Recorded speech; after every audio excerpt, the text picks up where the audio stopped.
Hello everyone, कैसे हैं आप सब। तो पिछले क्लास में हम लोग अपना क्या खत्म किए थे। यस, आयोनाइजेशन एंथैल्पी के बारे में हम लोग कम्प्लीटली पढ़ चुके थे। कंप्लीट उसका हम लोग एक्सेप्शन पार्ट और साथ ही साथ जो ट्रेंड्स वगैरह था सारा कुछ हम लोग देख चुके हैं। तो आज कहे थे इस क्लास में हम लोग क्या देखने वाले हैं, electron affinity, that is also called electron gain enthalpy. ठीक है, तो आइए आज का सेशन स्टार्ट करते हैं। बहुत ही इंपॉर्टेंट है, पूरे टॉपिक को हम लोग कवर करेंगे। ठीक है, तो स्टार्ट करते हैं हम लोग।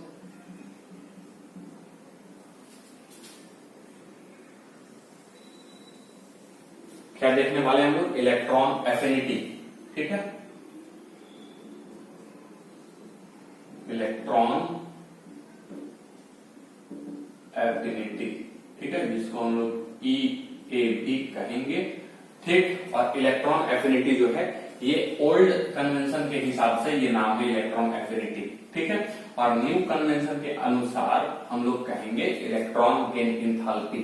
उसको क्या कहा जाएगा, इलेक्ट्रॉन गेन एंथैल्पी। ठीक है, और इसको हम लोग रिप्रेजेंट करते हैं डेल EGH से। ठीक है, किससे रिप्रेजेंट करते हैं, डेल EGH से। ठीक है, अब दोनों में थोड़ा सा डिफरेंस भी है डेफिनेशन का, लेकिन काम वही है। ठीक है, काम वही है। तो जानेंगे कि इलेक्ट्रॉन एफिनिटी या फिर इलेक्ट्रॉन गेन एंथैल्पी किसको कहते हैं। बड़ा ही सिंपल है।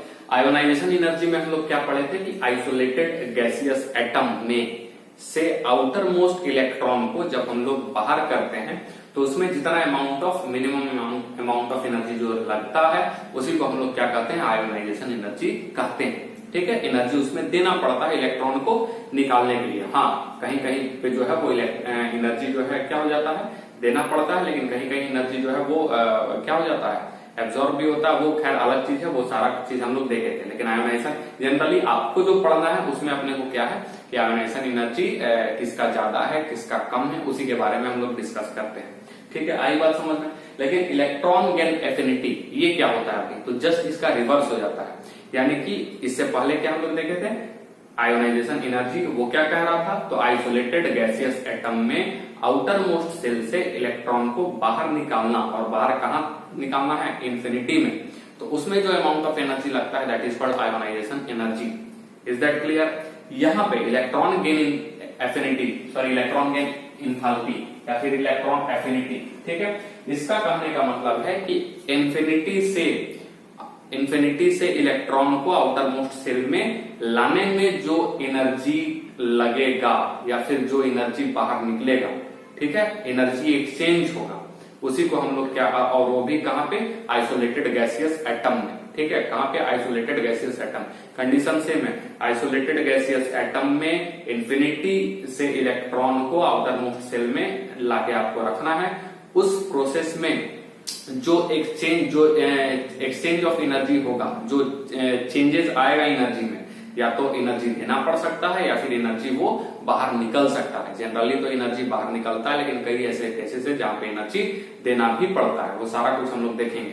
उसी चीज को हम लोग क्या बोलते हैं, इलेक्ट्रॉन एफिनिटी और इलेक्ट्रॉन गेन एंथैल्पी के नाम से जानते हैं। हालांकि डेफिनेशन में इनका क्या चेंजेस है इलेक्ट्रॉन एफिनिटी में और इलेक्ट्रॉन गेन एंथैल्पी में, वो चीज को हम लोग देखेंगे। और ये इलेक्ट्रॉन एफिनिटी जो है वो ओल्ड कन्वेंशन के हिसाब से नाम है, और नए कन्वेंशन में, न्यू कन्वेंशन में इलेक्ट्रॉन गेन एंथैल्पी कहते हैं। Is that clear. तो आइए स्टार्ट करते हैं सबसे पहले इसका डेफिनेशन से, किस प्रकार से इसका हम लोग लिखेंगे इलेक्ट्रॉन गेन एंथैल्पी। ठीक, तो न्यू कन्वेंशन के हिसाब से सबसे पहले लिख रहे हैं। ठीक है, न्यू कन्वेंशन के हिसाब से लिख रहे हैं। ठीक है, न्यू कन्वेंशन के हिसाब से क्या हो जाएगा आपका, डेल EGH। इसका रिप्रेजेंटेशन क्या होगा, डेल EGH। और डेल EGH कहता है कि द एनर्जी एक्सचेंज, ठीक है, द एनर्जी एक्सचेंज, ठीक है, the energy exchange when an electron is added, ठीक है, when an electron is added, ठीक है, electron is added to outer most orbit, outer most orbit, ठीक है, outer most orbit of an isolated gaseous atom, of an isolated gaseous atom, ठीक है, of an isolated gaseous atom, ठीक, from infinity, ठीक है, from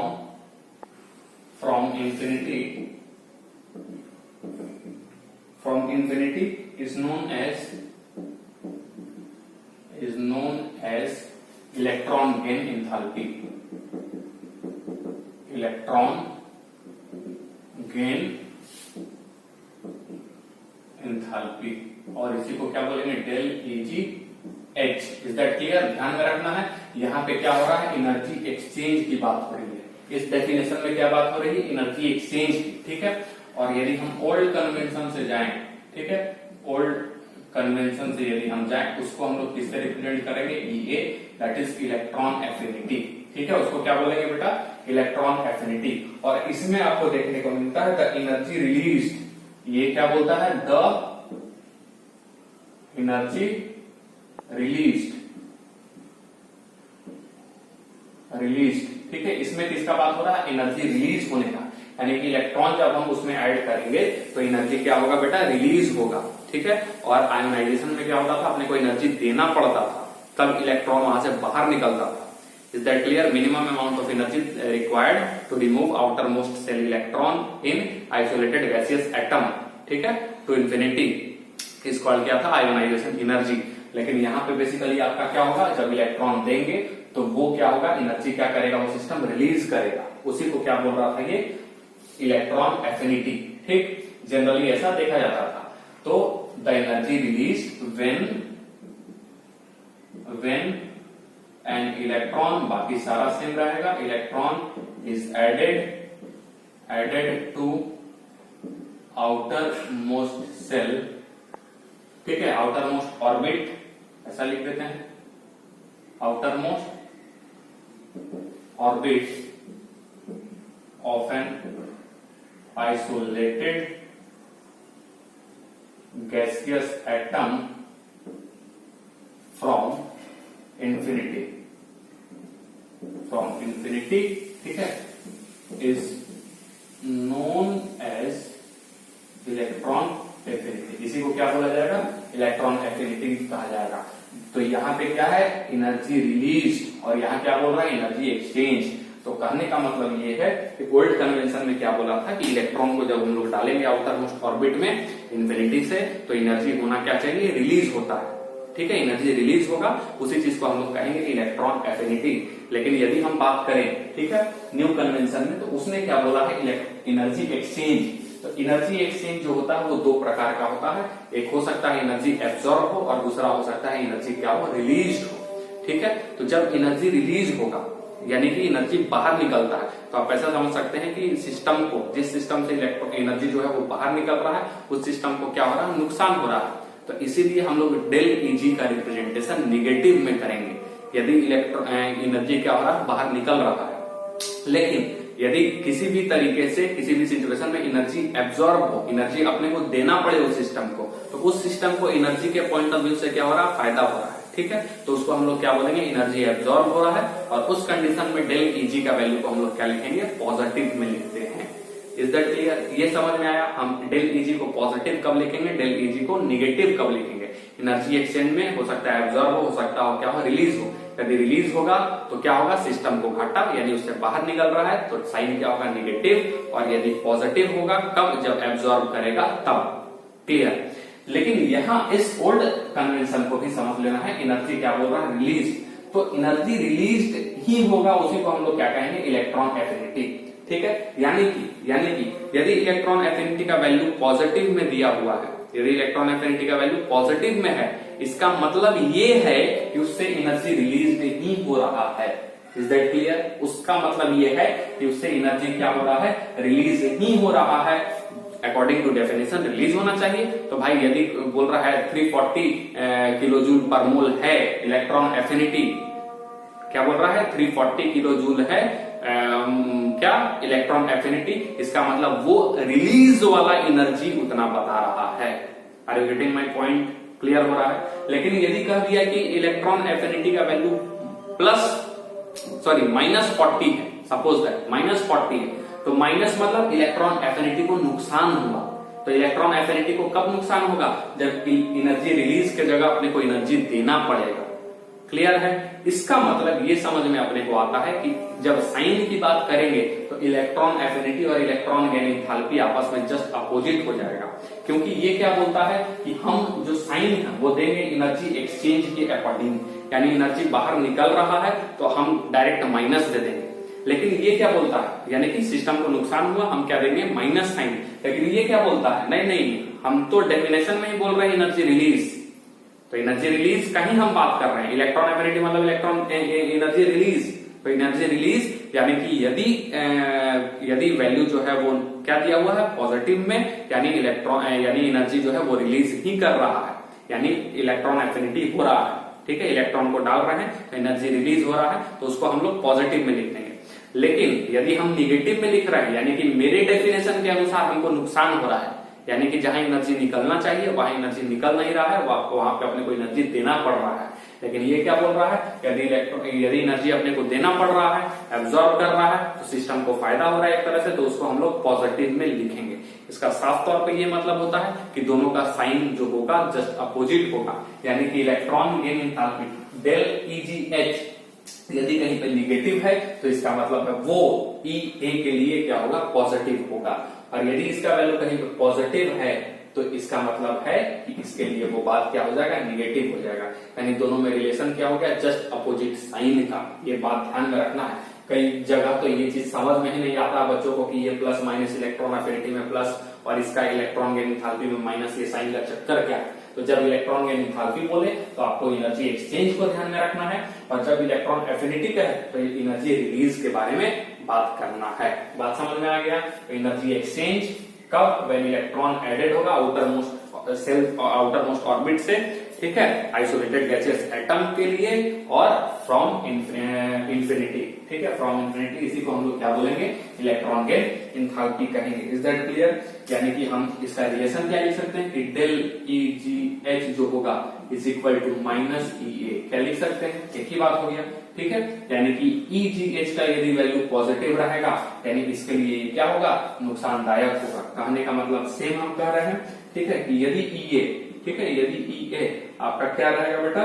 negative रहेगा। ठीक है, निगेटिव रहेगा, इसका मतलब हो गया कि डेल EgH जो होगा वो क्या होगा? आपका पॉजिटिव माना जाएगा। ठीक है, और EA का वैल्यू, E अपना यदि रहेगा पॉजिटिव, ठीक है, तो अपना डेल EgH जो है उसको हम लोग क्या मानेंगे? निगेटिव। जस्ट अपोजिट हो जाएगा एक तरह से। कॉन्सेप्ट क्लियर हो रहा? हम क्या बताना चाह रहे हैं? ठीक है, उसके बाद यदि हम इस चीज को और अच्छे से कॉन्सेप्ट को समझे कि क्या है भाई इलेक्ट्रॉन गेन एंथैल्पी, तो सिंपल सा चीज है।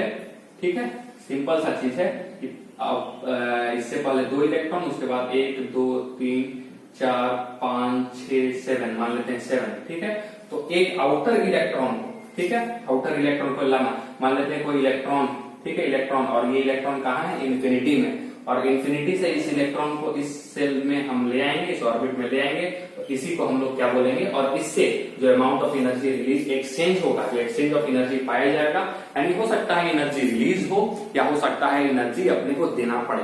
यदि सिस्टम को स्टेबिलिटी मिल रहा है उस इलेक्ट्रॉन के आने से तो एनर्जी क्या होगा? रिलीज होगा।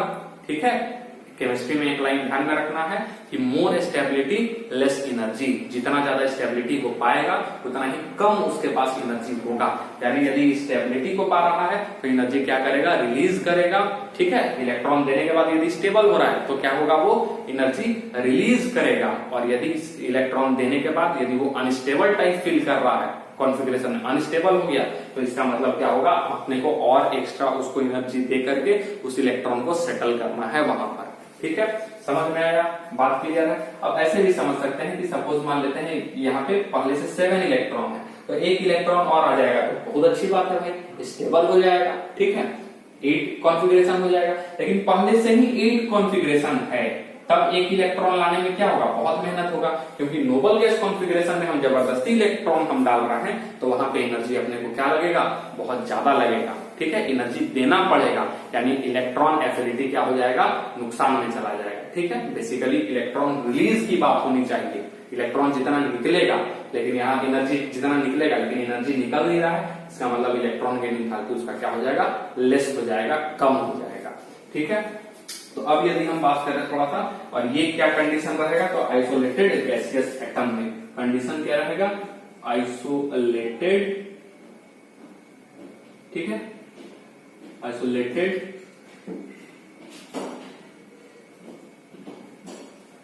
गैसियस एटम, ये बात ध्यान में रखना है कि ये कंडीशन क्या रहेगा, आइसोलेटेड गैसियस एटम का, ठीक है। अब इस चीज को अच्छे से समझ लें, जैसे कि ये इलेक्ट्रॉन है, ठीक है, और ये Cl और ये गैसियस में होगा, तो ये हम लिख दिए गैस, सॉरी हाँ गैस। अब यहाँ से अपने को क्या करना पड़ेगा, ये बंद किया जाएगा Cl माइनस, और ये किस में रहेगा, गैस में, ठीक है, Cl माइनस और ये क्या रहेगा, गैस में। तो इसका डेल Eg जो होगा, ठीक है, डेल Eg जो होगा वो क्या होगा, निगेटिव। क्यों निगेटिव हो जाएगा, बात को समझना है। यदि स्टेबिलिटी मिलता है, हम Eg ही का बात करेंगे, डेल Eg का ही बात करेंगे, ठीक है। दोनों में हम आपको डिफरेंस समझा दिए कि कब क्या होगा, लेकिन जनरली हम लोग किससे चलेंगे, न्यू कन्वेंशन के हिसाब से चलेंगे। तो डेल Eg इसका निगेटिव होगा। क्यों निगेटिव होगा, बात को समझना है, यानी एनर्जी बाहर निकल रहा है।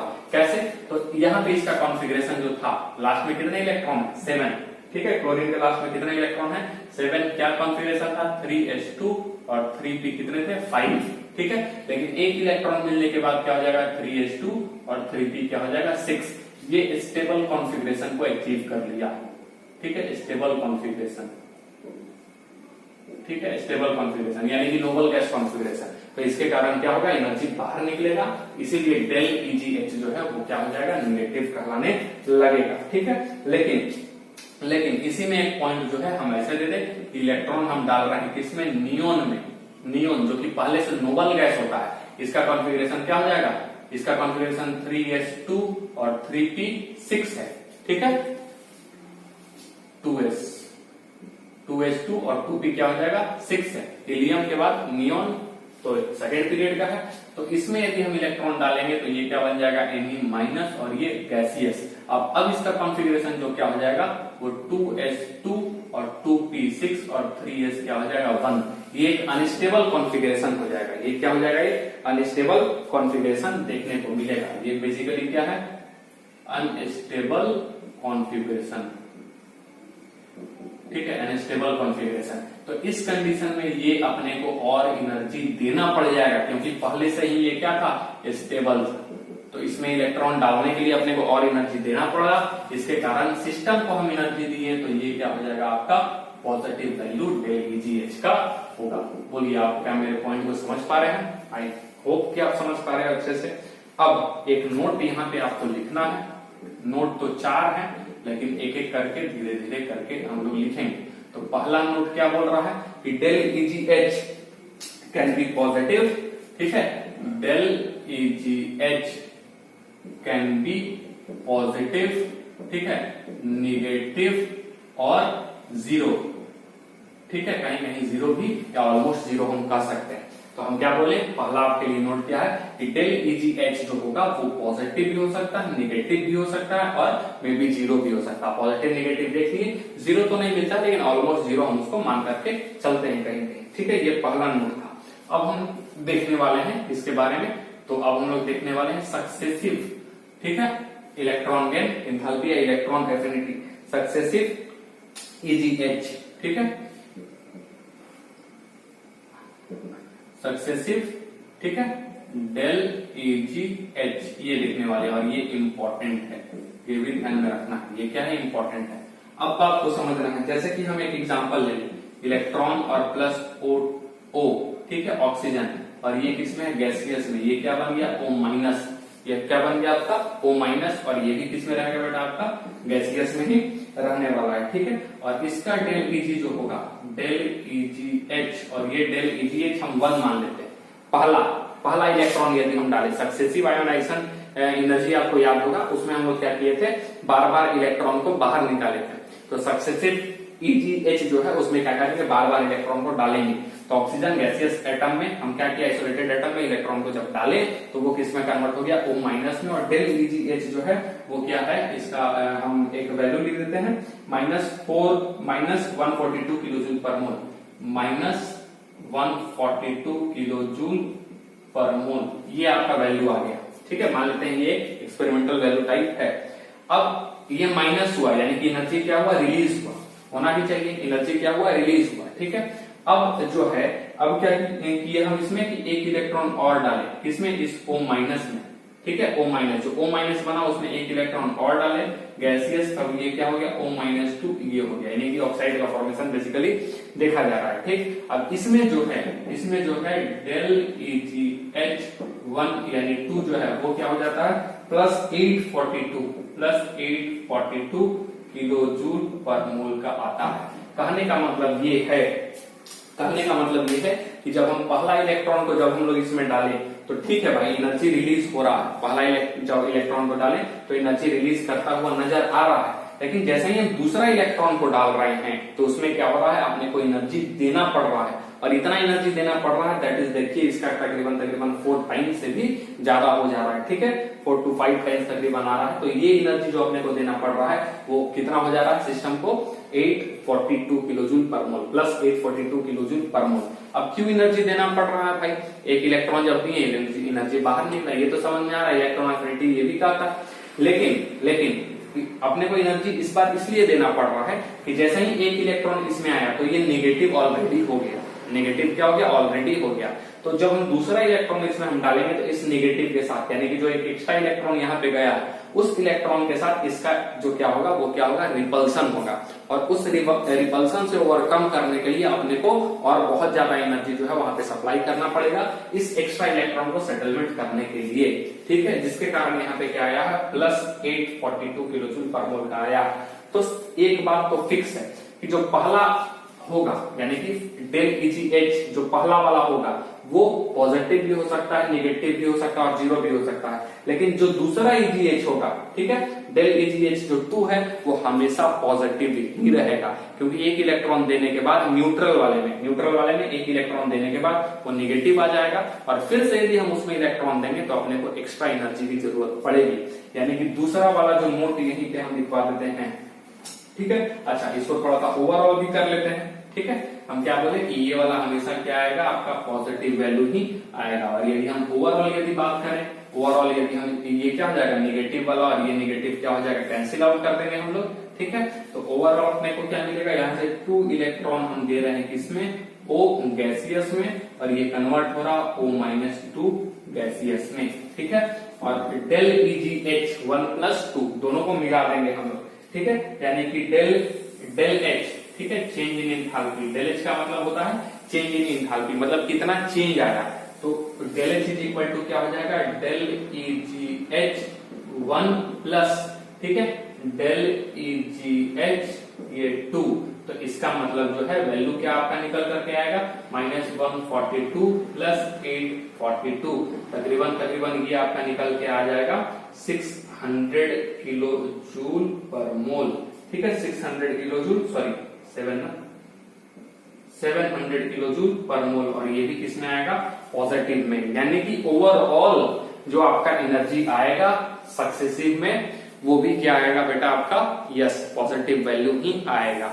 तो यहाँ पे एक और नोट अपने को मिल रहा है, क्या नोट मिल रहा है, दूसरा वाला, ठीक है। पहले दूसरा हम लिख देते हैं, तीसरा को नीचे लिख देंगे, दूसरा को यही एडजस्ट कर दे रहे हैं कि डेल EgH2, ठीक है, उसके बाद इसमें हम प्लस कर या फिर हम ले लें डेल EgH, ठीक है, 3, या फिर डेल इस तरीके से जाते जाएंगे, और ऑलवेज पॉजिटिव, ठीक है, आर ऑलवेज पॉजिटिव, वो क्या होगा, हमेशा पॉजिटिव ही होगा। और तीसरा नोट जो है वो हम लिख रहे हैं यहाँ पे, नोट तीसरा आप ध्यान में रखेंगे, और नोट तीसरा कुछ इस प्रकार से बोल रहा है कि formation of polyvalent anion, formation of polyvalent anion, ठीक है, from neutral isolated gaseous atom, ठीक है, गैसियस एटम, ठीक है, इज ऑलवेज क्या होगा, एन एंडोथर्मिक प्रोसेस, ये क्या होगा बेटा, हमेशा एंडोथर्मिक प्रोसेस होगा। एंडोथर्मिक का मतलब एनर्जी क्या होगा, एनर्जी एब्जॉर्ब होगा, ठीक है, और एक्सोथर्मिक का मतलब होता है एनर्जी रिलीज होना। ठीक है, समझ में आया? यानी कि हम यहाँ पे आपको लिख देते हैं, ठीक है, यहां हम लिख देते हैं एनर्जी एंडोथर्मिक है ना, एब्जॉर्ब। ठीक है, एनर्जी क्या होगा, एब्जॉर्ब होगा। लेकिन यदि एक्सोथर्मिक कहीं रहे तो क्या होगा, आपका एनर्जी यस बाहर निकल रहा है, यानी कि ये वाला जो पॉजिटिव है ये वाला आपका क्या हो जाएगा, क्या होगा, एक्सोथर्मिक, और ये वाला आपका क्या हो जाएगा, निगेटिव है तो क्या हो जाएगा, एंडोथर्मिक। लेकिन यहाँ पे ओवरऑल क्या आपका निकल रहा, पॉजिटिव, तो हम इसको क्या बोलेंगे, ठीक है, एनर्जी अपने को अच्छा, formation of polyvalent ion from the neutral, वो क्या बोला है, एंडोथर्मिक। ठीक है, is always endothermic process, energy absorb. हाँ ठीक है, एंडोथर्मिक ही है ये,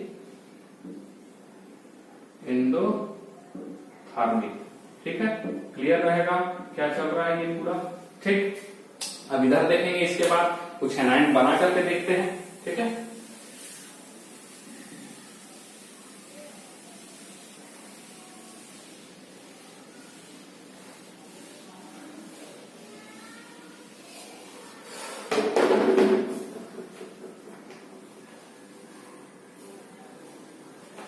जैसे एग्जाम्पल के तौर पे हम यहाँ पे लिख सकते हैं, आप एग्जाम्पल क्या लिख सकते हैं, फॉर्मेशन ऑफ पॉलीवैलेंट, पॉलीवैलेंट मतलब एक से ज्यादा जब भी बनेगा तो क्या हो जाएगा एग्जाम्पल के तौर पे, जैसे आप क्या बना लीजिए, O-2 गैसियस बना लीजिए। ठीक है, N3- गैसियस बना लीजिए, P3- गैसियस बना लीजिए। ये सारे पॉलीवैलेंट जो एनायन जो बनेगा, इस प्रोसेस में फाइनली एनर्जी क्या होगा, आपका एब्सॉर्ब ही होने वाला है, एंडोथर्मिक ही प्रोसेस आपका देखने को मिलेगा। Is that clear?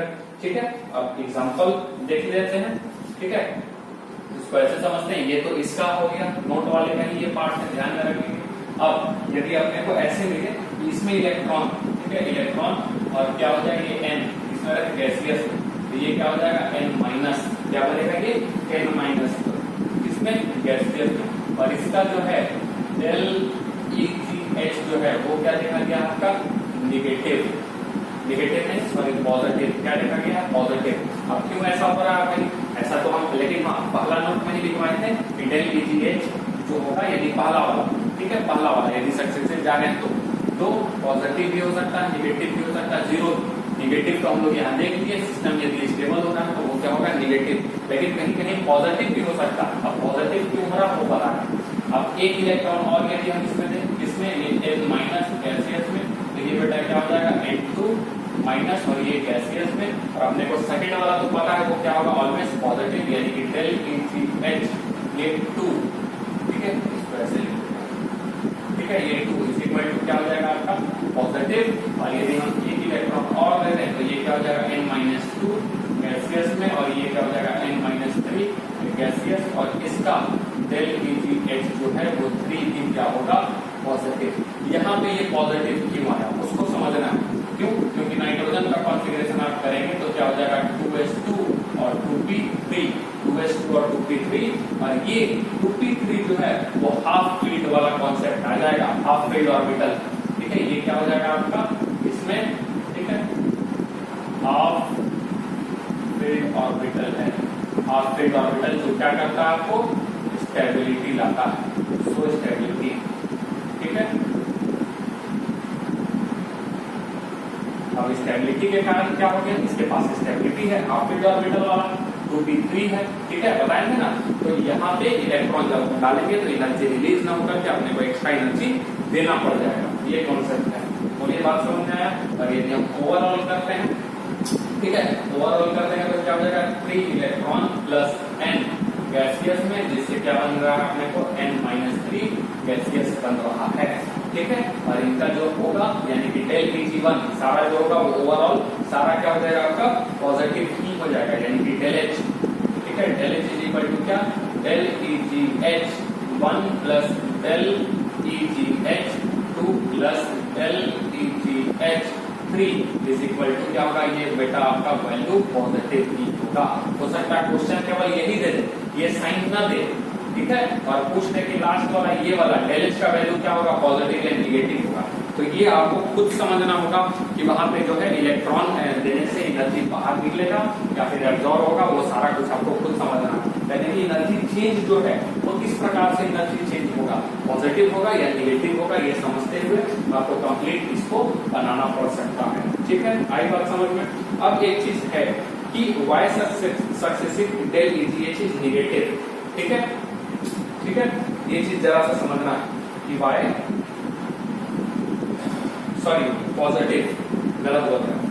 यहाँ पे एक क्वेश्चन भी हम लोग लिखेंगे, उसको एक्सप्लेन करते हुए एक्सप्लेन तो किए हैं कि सक्सेसिव में क्यों जो ओवरऑल जो है वो पॉजिटिव आता है, क्योंकि इलेक्ट्रॉन इलेक्ट्रॉन यहाँ पे क्या होता है, रिपल्सन। एक इलेक्ट्रॉन पहले से है और एक्स्ट्रा इलेक्ट्रॉन जाने के कारण रिपल्सन बढ़ जाता है, तो उस इलेक्ट्रॉन उस रिपल्सन को कम करने के लिए अपने आप को एनर्जी देना पड़ता है, और इसी के कारण जो है सक्सेसिव जो डेल EGH होगा वो ऑलवेज क्या होगा, आपका एक्सोथर्मिक होगा। यानी कि यस एक्सोथर्मिक नहीं, गलत लिखनी है क्या हम यहाँ पे, ये तो हो जाएगा ये एक्सो होगा एक्सोथर्मिक, और ये बेटा क्या होगा एंडोथर्मिक। सिस्टम को पॉजिटिव, सिस्टम को एनर्जी मिल रहा है तो पॉजिटिव, सिस्टम से बाहर निकल रहा है तो उसके लिए साइन क्या हो जाएगा, निगेटिव।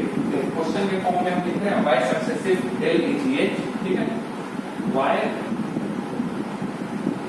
Successive del EGH। ठीक है, del EGH is always positive. क्यों हमेशा ये पॉजिटिव होता है, तो बात को समझना है। जैसे कि ये अपने पास क्या है, आउटर मोस्ट एक पहले से इलेक्ट्रॉन अपने पास है, एक पहले से इलेक्ट्रॉन है और एक दूसरा वाला इलेक्ट्रॉन, ये मान लेते हैं E1। ठीक है, E1 है और ये बाहर का एक इलेक्ट्रॉन को अपने जो कि E2 है उसको अपने आप को यहाँ पे सेट करना है। तो इसमें और इसमें क्या होगा बेटा, रिपल्सन होगा, और रिपल्सन से ओवरकम करने के लिए अपने आप को एक्स्ट्रा एनर्जी देना पड़ेगा। इसीलिए जो सक्सेसिव डेल EGH होता है वो ऑलवेज क्या होता है, आपका पॉजिटिव होता है। ठीक है, यानी कि हम क्या लिख सकते हैं कि when electron, ठीक है, when electron is added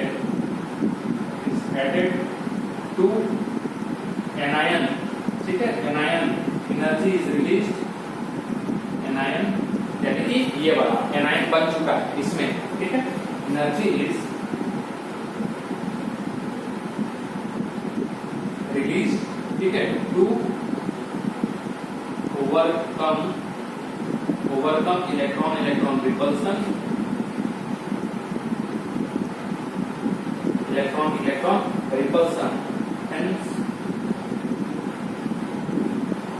successive electron gain enthalpy यानी कि डेल EGH।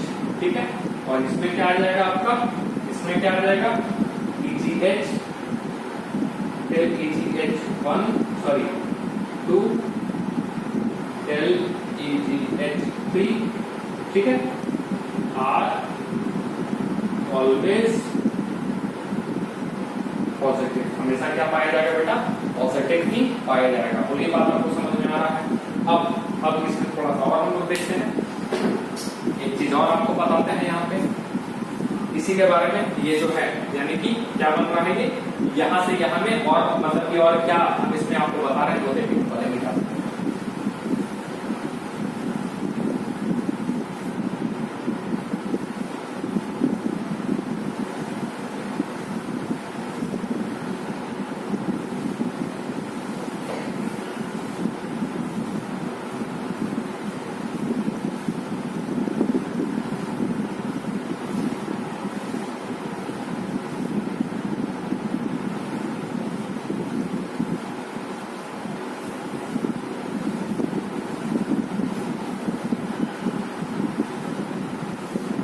ठीक। अब जैसे अपना, ठीक है, समझना है जरा सा कि हम क्या बोल रहे हैं कि यहाँ पे हम लोग क्या लिखते हैं कि ऑक्साइड बन रहा था, O-2 बन रहा था। ठीक है, तो फॉर्मेशन ऑफ जो आपका ऑक्साइड होता है वो क्या होता है, एंडोथर्मिक। ठीक है, बात को समझना है। ठीक, यानी कि O से जो वो गैस बना, यहाँ पे अभी यही वाला हम समझाएं O- वाला। ठीक है, वो क्या था आपका एंडोथर्मिक। ठीक है, क्या था, सॉरी एक्सोथर्मिक। सॉरी हम खुद गलत बोल रहे हैं, एनर्जी जो क्या कर रहा था वो एब्जॉर्ब कर रहा था, और एनर्जी एब्जॉर्ब कर रहा है यानी कि वो क्या हो गया एंडोथर्मिक हो गया। ठीक है, उसमें एनर्जी दे रहे हैं। ठीक है, बात समझ में आ रहा है, वो भी एंडोथर्मिक है। और यदि हम Na से, जो कि Na क्या होता है, सोडियम किसमें पाया जाता है, सॉलिड फेज में, और सॉलिड फेज में जो Na है उसको हम लोग गैसियस में ले आते हैं और फिर इलेक्ट्रॉन निकालते हैं, यानी कि आयोनाइजेशन एनर्जी जो हम लोग उसका करते हैं। तो सॉलिड से पहले हम लोग किसमें उसको ले आते हैं, गैसियस में। ठीक है, गैसियस से फिर हम लोग इलेक्ट्रॉन को बाहर निकालते हैं। तो वो वाला प्रोसेस भी ओवरऑल जो देखा जाए क्या होता है, सिस्टम को इलेक्ट्रॉन एनर्जी जो है देना पड़ता है, यानी कि वो भी क्या हो जाता है, एंडोथर्मिक हो जाता है। Is that clear? तो वो भी एंडोथर्मिक है, यानी Na से Na+ का बनना भी एंडोथर्मिक है, और O से O-2 का बनना भी एंडोथर्मिक है। तो दोनों यदि एंडोथर्मिक है तो उसका ऑक्साइड, यानी कि जब सोडियम का ऑक्साइड बनता है, N2O जब बनता है, इज दैट क्लियर? जब N2O बनता है तो उसके बाद फिर ये ओवरऑल जो होता है वो एनर्जी एक्सोथर्मिक कैसे हो जाता है, यानी कि उसमें से ओवरऑल एनर्जी बाहर फिर कैसे निकल गया अचानक, ऐसा कैसे हो गया। तो इस चीज को हम यहाँ पे समझने वाले हैं। ठीक है, बात समझ में आया हम क्या बोल रहे हैं, तो देखेंगे इसको क्या होता है। ठीक है, इस पूरे चीज को क्वेश्चन की पहले लिख देते हैं, formation of oxide is endothermic, question लिख देते हैं। ठीक है, formation of oxide is endothermic. ठीक है, endothermic and formation of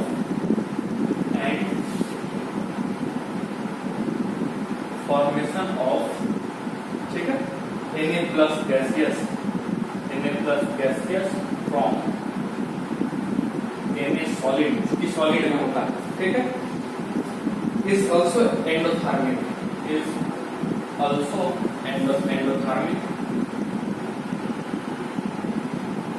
endothermic. So how N2 is formed is stable. So how N2 is formed is stable. ये स्टेबल कैसे बनता है, और कहने का मतलब है एक्सोथर्मिक, ऐसा कैसे होता है, तो बात को समझना है। सबसे पहले हम देखते हैं फॉर्मेशन ऑफ ऑक्साइड कैसे हो रहा है। ठीक है, किस प्रकार से बन रहा है। ठीक, तो यहाँ पर पास क्या है, सबसे पहले O2, और ये O2 किसमें पाया जाता है, गैसियस, और ये आइसोलेटेड गैसियस एटम लेते हैं। तो ये तो मॉलिक्यूल है, लेकिन यदि हम हाफ कर दें तो क्या हो जाएगा आपका, किसमें कन्वर्ट हो जाएगा, एटम।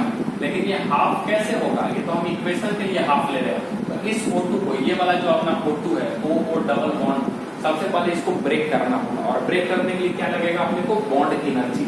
बॉन्ड को तोड़ने के लिए जो एनर्जी लगा that is called bond energy. ठीक है, और ये हाफ लिए हुए हैं, इसलिए क्या होगा, बॉन्ड एनर्जी बाय 2। यहाँ एनर्जी क्या करना पड़ेगा, देना पड़ रहा है। Is that clear? एनर्जी देना पड़ रहा, बॉन्ड एनर्जी बाय 2, क्योंकि ये हाफ।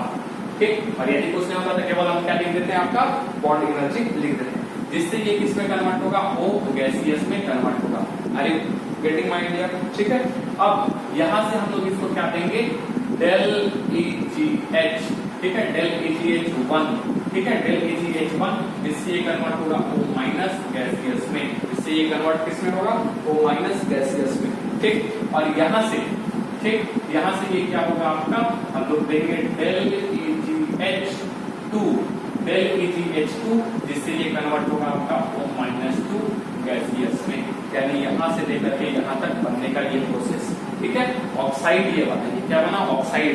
ठीक, तो ये सारे में अपने को क्या करना पड़ रहा है, एनर्जी जो है वो देना पड़ रहा है, अपने को क्या करना पड़ रहा है, एनर्जी देना पड़ रहा है। यानी कि यहाँ पे जो अपने पास ओवरऑल जो है, यानी डेलेज जो है वो किसमें आएगा, आपका पॉजिटिव में आएगा। वो किसमें आएगा बेटा, आपका पॉजिटिव में आएगा।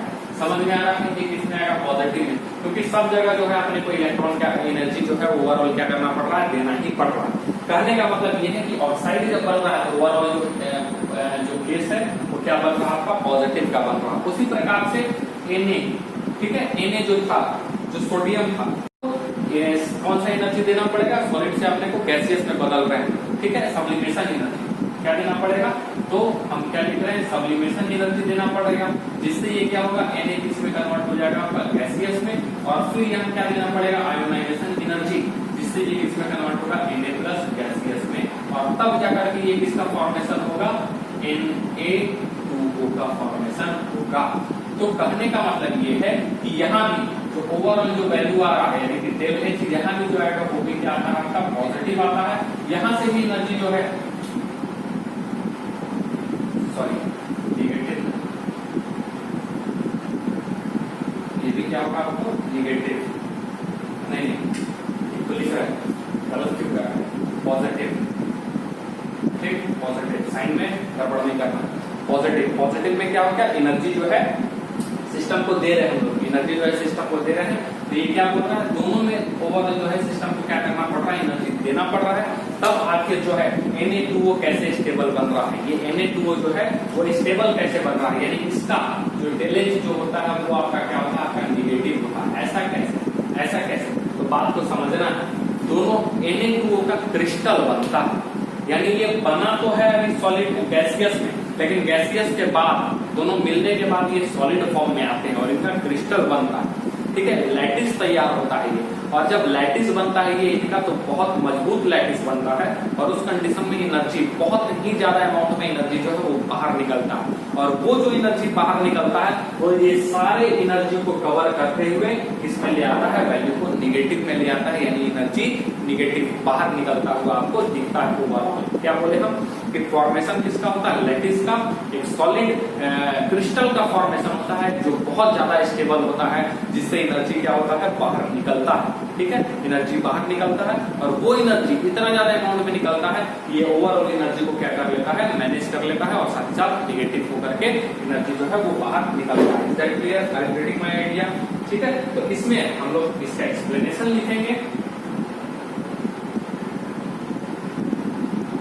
एक्सप्लेनेशन हम लोग क्या लिखेंगे, पहले लिख देते हैं बोथ, पूरे कहानी को लिखते हैं both O-2 gas and Na+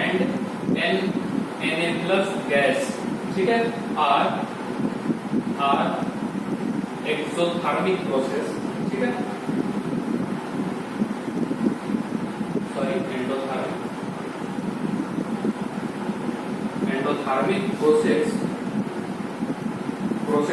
यानी कि endothermic process that is large amount of energy is required, ठीक है, required but after that it forms lattice, ठीक है, क्या फॉर्मेशन कर लेता है लैटिस का, which provide extra stability, extra stability, ठीक है, एंड दैट इज, ठीक है, extra stability and heat is release, it is release, ठीक है, और जो रिलीज एनर्जी जो होगा वो बहुत ज्यादा होगा, ठीक है, और जो रिलीज एनर्जी होगा, ठीक है, वो बहुत ज्यादा होगा। इससे फॉर्मेशन ऑफ, ठीक है, एनर्जी रिक्वायर्ड,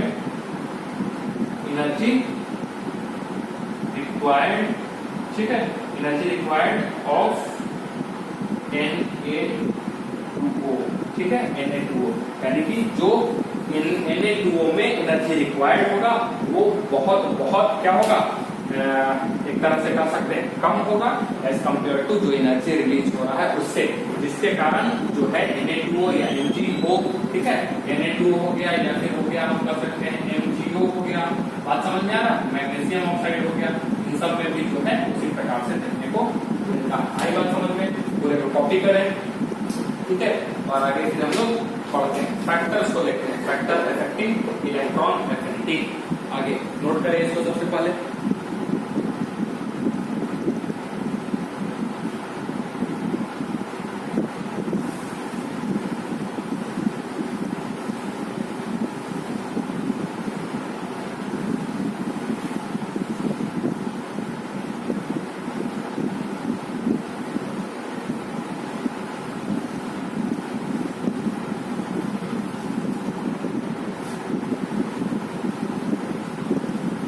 क्या हम लोग देखेंगे, factors affecting electron gain enthalpy.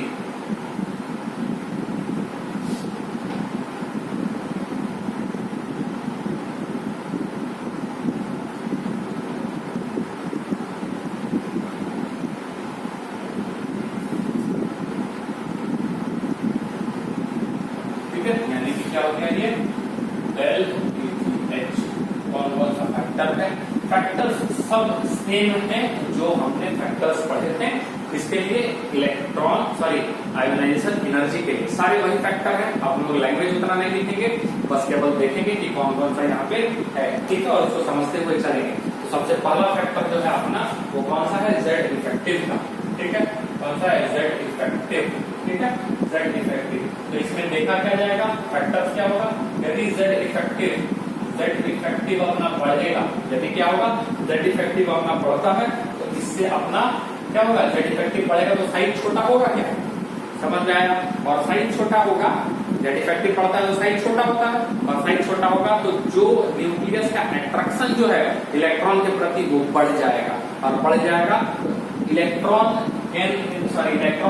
Enthalpy जो है वो भी क्या हो जाएगा, आपका बढ़ जाएगा। यानी इलेक्ट्रॉन जब आएगा तो बहुत सारे अमाउंट में एनर्जी रिलीज होगा, ठीक है, यानी कि नेगेटिव वैल्यूज आपको देखने को मिलेंगे, यानी इलेक्ट्रॉन गेन एंथैल्पी बढ़ेगा, ठीक है।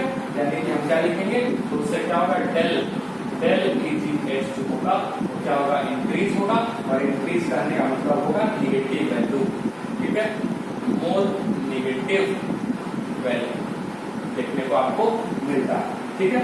सो हम क्या लिख सकते हैं, so Z effective is directly to del EGH, ठीक है, डेल EGH, क्लियर हुआ बात, ठीक है, बात समझ में आया। अब दूसरा फैक्टर की यदि हम बात करें तो वो है नंबर ऑफ सेल्स, ठीक है, नंबर ऑफ सेल्स, और नंबर ऑफ सेल्स को हम लोग कह सकते हैं एटॉमिक, ठीक है, साइज के बेसिस पे भी, ठीक है, क्योंकि नंबर ऑफ सेल्स बढ़ेगा तो एटॉमिक साइज में क्या होता है बेटा, बढ़ता है, इज दैट क्लियर। यदि हम कहें कि नंबर ऑफ सेल्स बढ़ेगा तो साइज क्या होगा, वो भी जो है बढ़ेगा, और साइज बढ़ेगा तो force of attraction towards nucleus जो है वो क्या हो जाएगा, कमजोर पड़ जाएगा। यानी कि यहाँ से जेड इफेक्टिव साइज बढ़ता है तो जेड इफेक्टिव क्या होता है, कम, और जेड इफेक्टिव यदि कम होगा तो ये तो डायरेक्टली है ना इसका, तो जेड इफेक्टिव कम होगा तो डेल EGH जो है वो भी क्या होगा, कम, यानी कि n जो नंबर ऑफ सेल्स है, नंबर ऑफ सेल्स, ठीक है, वो क्या होगा, इनवर्सली टू किसका, डेल EGH का, ठीक है, डेल EGH का क्या होगा, ये इनवर्सली हो जाएगा, ठीक है। तीसरा हम बात करेंगे, हम लोग स्क्रीनिंग इफेक्ट का, स्क्रीनिंग इफेक्ट जिसको हम लोग सिग्मा के नाम से जानते हैं, और स्क्रीनिंग इफेक्ट का मतलब क्या हो जाता है, रिपल्सन, लिख देंगे, स्क्रीनिंग का मतलब रिपल्सन। अब इलेक्ट्रॉन के बीच में यदि रिपल्सन होगा तो क्या दूसरे इलेक्ट्रॉन को हमको डालने में मैक्सिमम अमाउंट ऑफ एनर्जी हम ही को देना पड़ जाएगा, क्या एकदम देना पड़ जाएगा। और इलेक्ट्रॉन एफिनिटी या इलेक्ट्रॉन गेन एंथैल्पी क्या बोलता है, एनर्जी रिलीज होना चाहिए, लेकिन एनर्जी रिलीज नहीं है, एनर्जी अपने को देना पड़ रहा है और ज्यादा, तो यानी कि एक तरह से कह सकते हैं कि डेल EGH क्या हो रहा है, कम हो रहा है, ठीक है। यानी स्क्रीनिंग इफेक्ट जैसे जैसे बढ़ेगा, ठीक, हम क्या बोल रहे हैं, सिग्मा को यदि हम बढ़ाएंगे तो अपना रेडियस यानी कि साइज क्या होगा, वो भी बढ़ जाएगा, स्प्रिंग करेगा, फोर्स ऑफ अट्रैक्शन खत्म, साइज जो है बढ़ेगा, और साइज बढ़ेगा तो जेड इफेक्टिव क्या होगा बेटा, वो कम हो जाएगा, और जेड इफेक्टिव जो कम होगा उसके कारण क्या हो जाएगा, अच्छा डायरेक्ट लिख देते हैं, यहाँ पे डायरेक्ट हम लिख देते हैं कि डेल EGH जो है वो क्या हो जाएगा, कम हो जाएगा। यानी कि ओवरऑल हम क्या लिख सकते हैं कि डेल EGH इनवर्सली टू क्या हो जाएगा आपका, स्क्रीनिंग कांस्टेंट यानी कि सिग्मा, ठीक है, स्क्रीनिंग कांस्टेंट यानी कि क्या हो जाएगा, सिग्मा। रिजल्ट क्लियर, और आगे थोड़ा सा पढ़ते हैं, तो इसका फैक्टर इफेक्टिव है,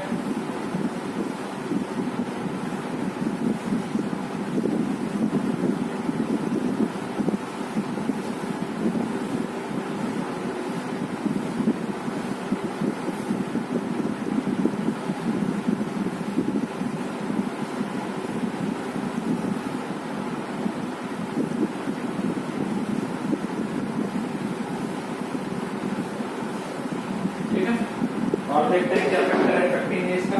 तो तीसरा पॉइंट हो गया, फोर्थ पॉइंट हम लोग देख रहे हैं पेनिट्रेशन पावर, ठीक है,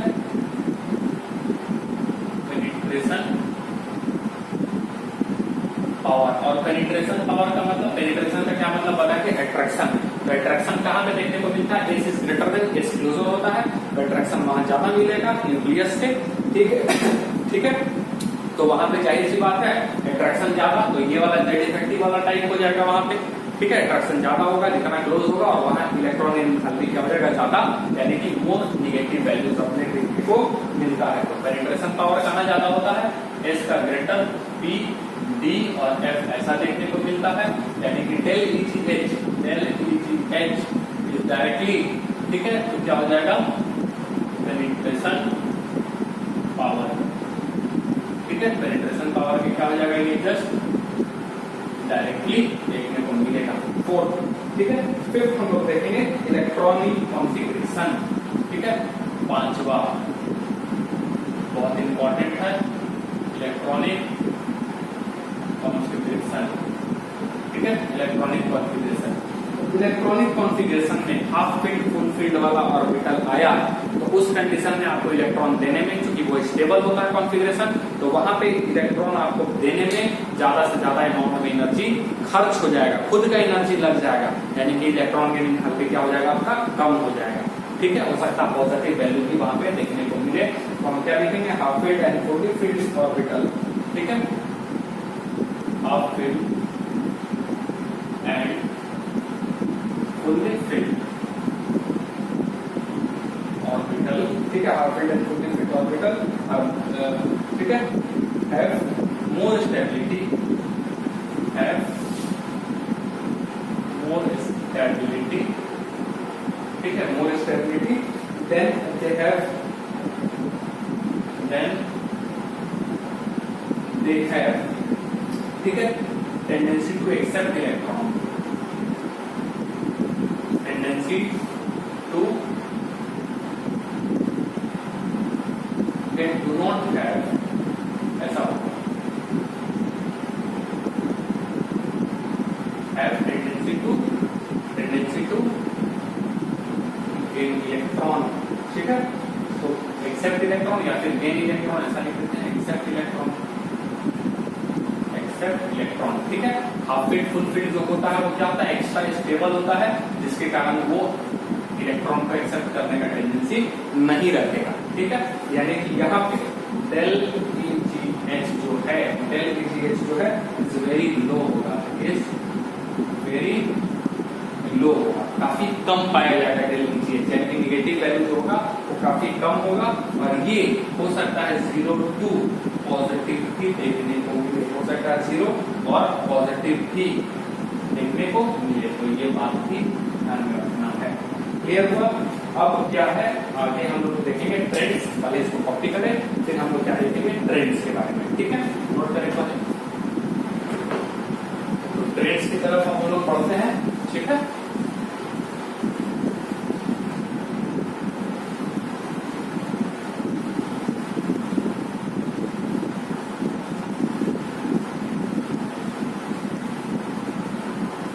सारे चीजें बहुत ज्यादा इंपॉर्टेंट। ठीक है, इलेक्ट्रॉन एटॉमिक रेडियस हो गया, ठीक है, इलेक्ट्रॉन की एंथैल्पी हो गया, साथ ही साथ आपका आयोनाइजेशन एनर्जी हो गया, बहुत ही ज्यादा important examination point of view से क्वेश्चन इससे मान के रखिए कि रहते ही रहते हैं।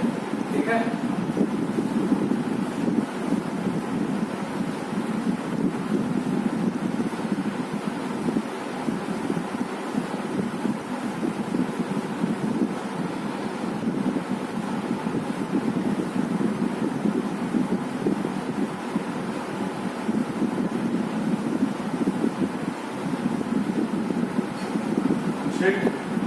तो क्या देखेंगे हम लोग ट्रेंड्स। तो ट्रेंड्स की इलेक्ट्रॉन एफिनिटी, ठीक है, क्या है, trends in electron affinity. Clear है? सबसे पहले हम लोग किसका देखेंगे, पीरियड का। सबसे पहले किसका देखेंगे हम लोग, पीरियड का। ठीक है, तो along period, along along period की यदि हम बात करें, यानी कि हम लोग क्या करेंगे, लेफ्ट से किधर जाएंगे, राइट की ओर, लेफ्ट से राइट जाएंगे तो अपना जेड इफेक्टिव क्या होता है बेटा, जेड इफेक्टिव बढ़ता है। ठीक है। और Z इफेक्टिव पड़ता है नंबर ऑफ सेल्स क्या होते हैं सेम, और Z इफेक्टिव पड़ता है तो अपने को पता है अट्रैक्शन पड़ेगा, और अट्रैक्शन पड़ेगा तो क्या होगा, जो आउटर वाला इलेक्ट्रॉन आएगा उसको बड़े आसानी से वेलकम किया जाएगा। बात समझ में आ रहा है, उसको बड़े आसानी से क्या किया जाएगा, वेलकम किया जाएगा।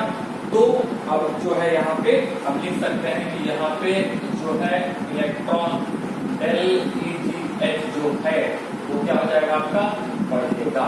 Is that clear? Z जो अपना इलेक्ट्रॉन एफिनिटी है, इलेक्ट्रॉन की एंथैल्पी है, वो क्या होगा आपका, बढ़ेगा। आई बात समझ में? यानी कि more negative value will obtain, लिख सकते हैं मोर नेगेटिव वैल्यू, ठीक है, विल ऑब्टेन, ठीक है। नेगेटिव वैल्यू जो है वो आपको क्या देखने को मिलेगा। आई बात समझ में? अब सबसे पहले हम देखते हैं पीरियड 1 के लिए एग्जांपल, और पहला ही एग्जांपल जो है आपका एक्सेप्शन है। जो एक्सेप्शन है भाई, क्योंकि पहला वाला में आ जाता है नोबल गैस यानी कि हीलियम, रीजन बताते हैं कैसे एक्सेप्शन हो रहा है, ठीक है। ऐसे तो अलोंग द पीरियड हम लोग जाएंगे तो इलेक्ट्रॉन एफिनिटी, इलेक्ट्रॉन की एंथैल्पी क्या होगा, इंक्रीज होगा, यानी कि मोर नेगेटिव वैल्यू अपने को देखने को मिलेगा। अब यदि पहला पीरियड का बात करें यानी कि P1 की बात करें तो इसमें कौन कौन से है, इसमें हाइड्रोजन है और साथ साथ कौन सा, हीलियम, ठीक है। यदि हाइड्रोजन का कॉन्फ़िगरेशन देखेंगे तो क्या होगा 1s1, और हीलियम का देखेंगे तो क्या होगा 1s2।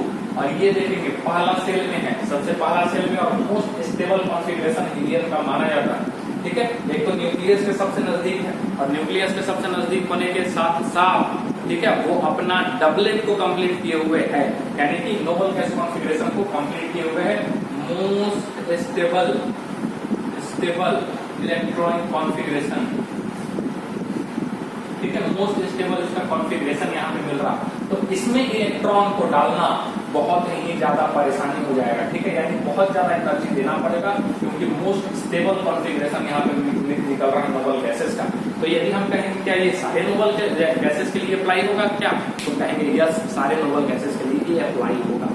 यानी कि अलोंग द पीरियड जब हम लोग जाएंगे तो देखा ही जाएगा नॉर्मली ट्रेंड्स में क्या मिलेगा, इलेक्ट्रॉन की एनथैल्पी जो है वो इंक्रीज करेगा, लेकिन जैसे ही अपना नोबल गैसेस आ जाएगा उसका इलेक्ट्रॉन की एनथैल्पी बहुत ही अचानक डाउन हो जाएगा, क्योंकि पहले से ही उसके पास स्टेबल कॉन्फ़िगरेशन है, मोस्ट स्टेबल कॉन्फ़िगरेशन है, नोबल गैस इलेक्ट्रॉनिक कॉन्फ़िगरेशन उसके पास मौजूद है, जिसके कारण इलेक्ट्रॉन को देने में अपने आप वहां पे ज्यादा एनर्जी अपने को खर्च करना पड़ेगा।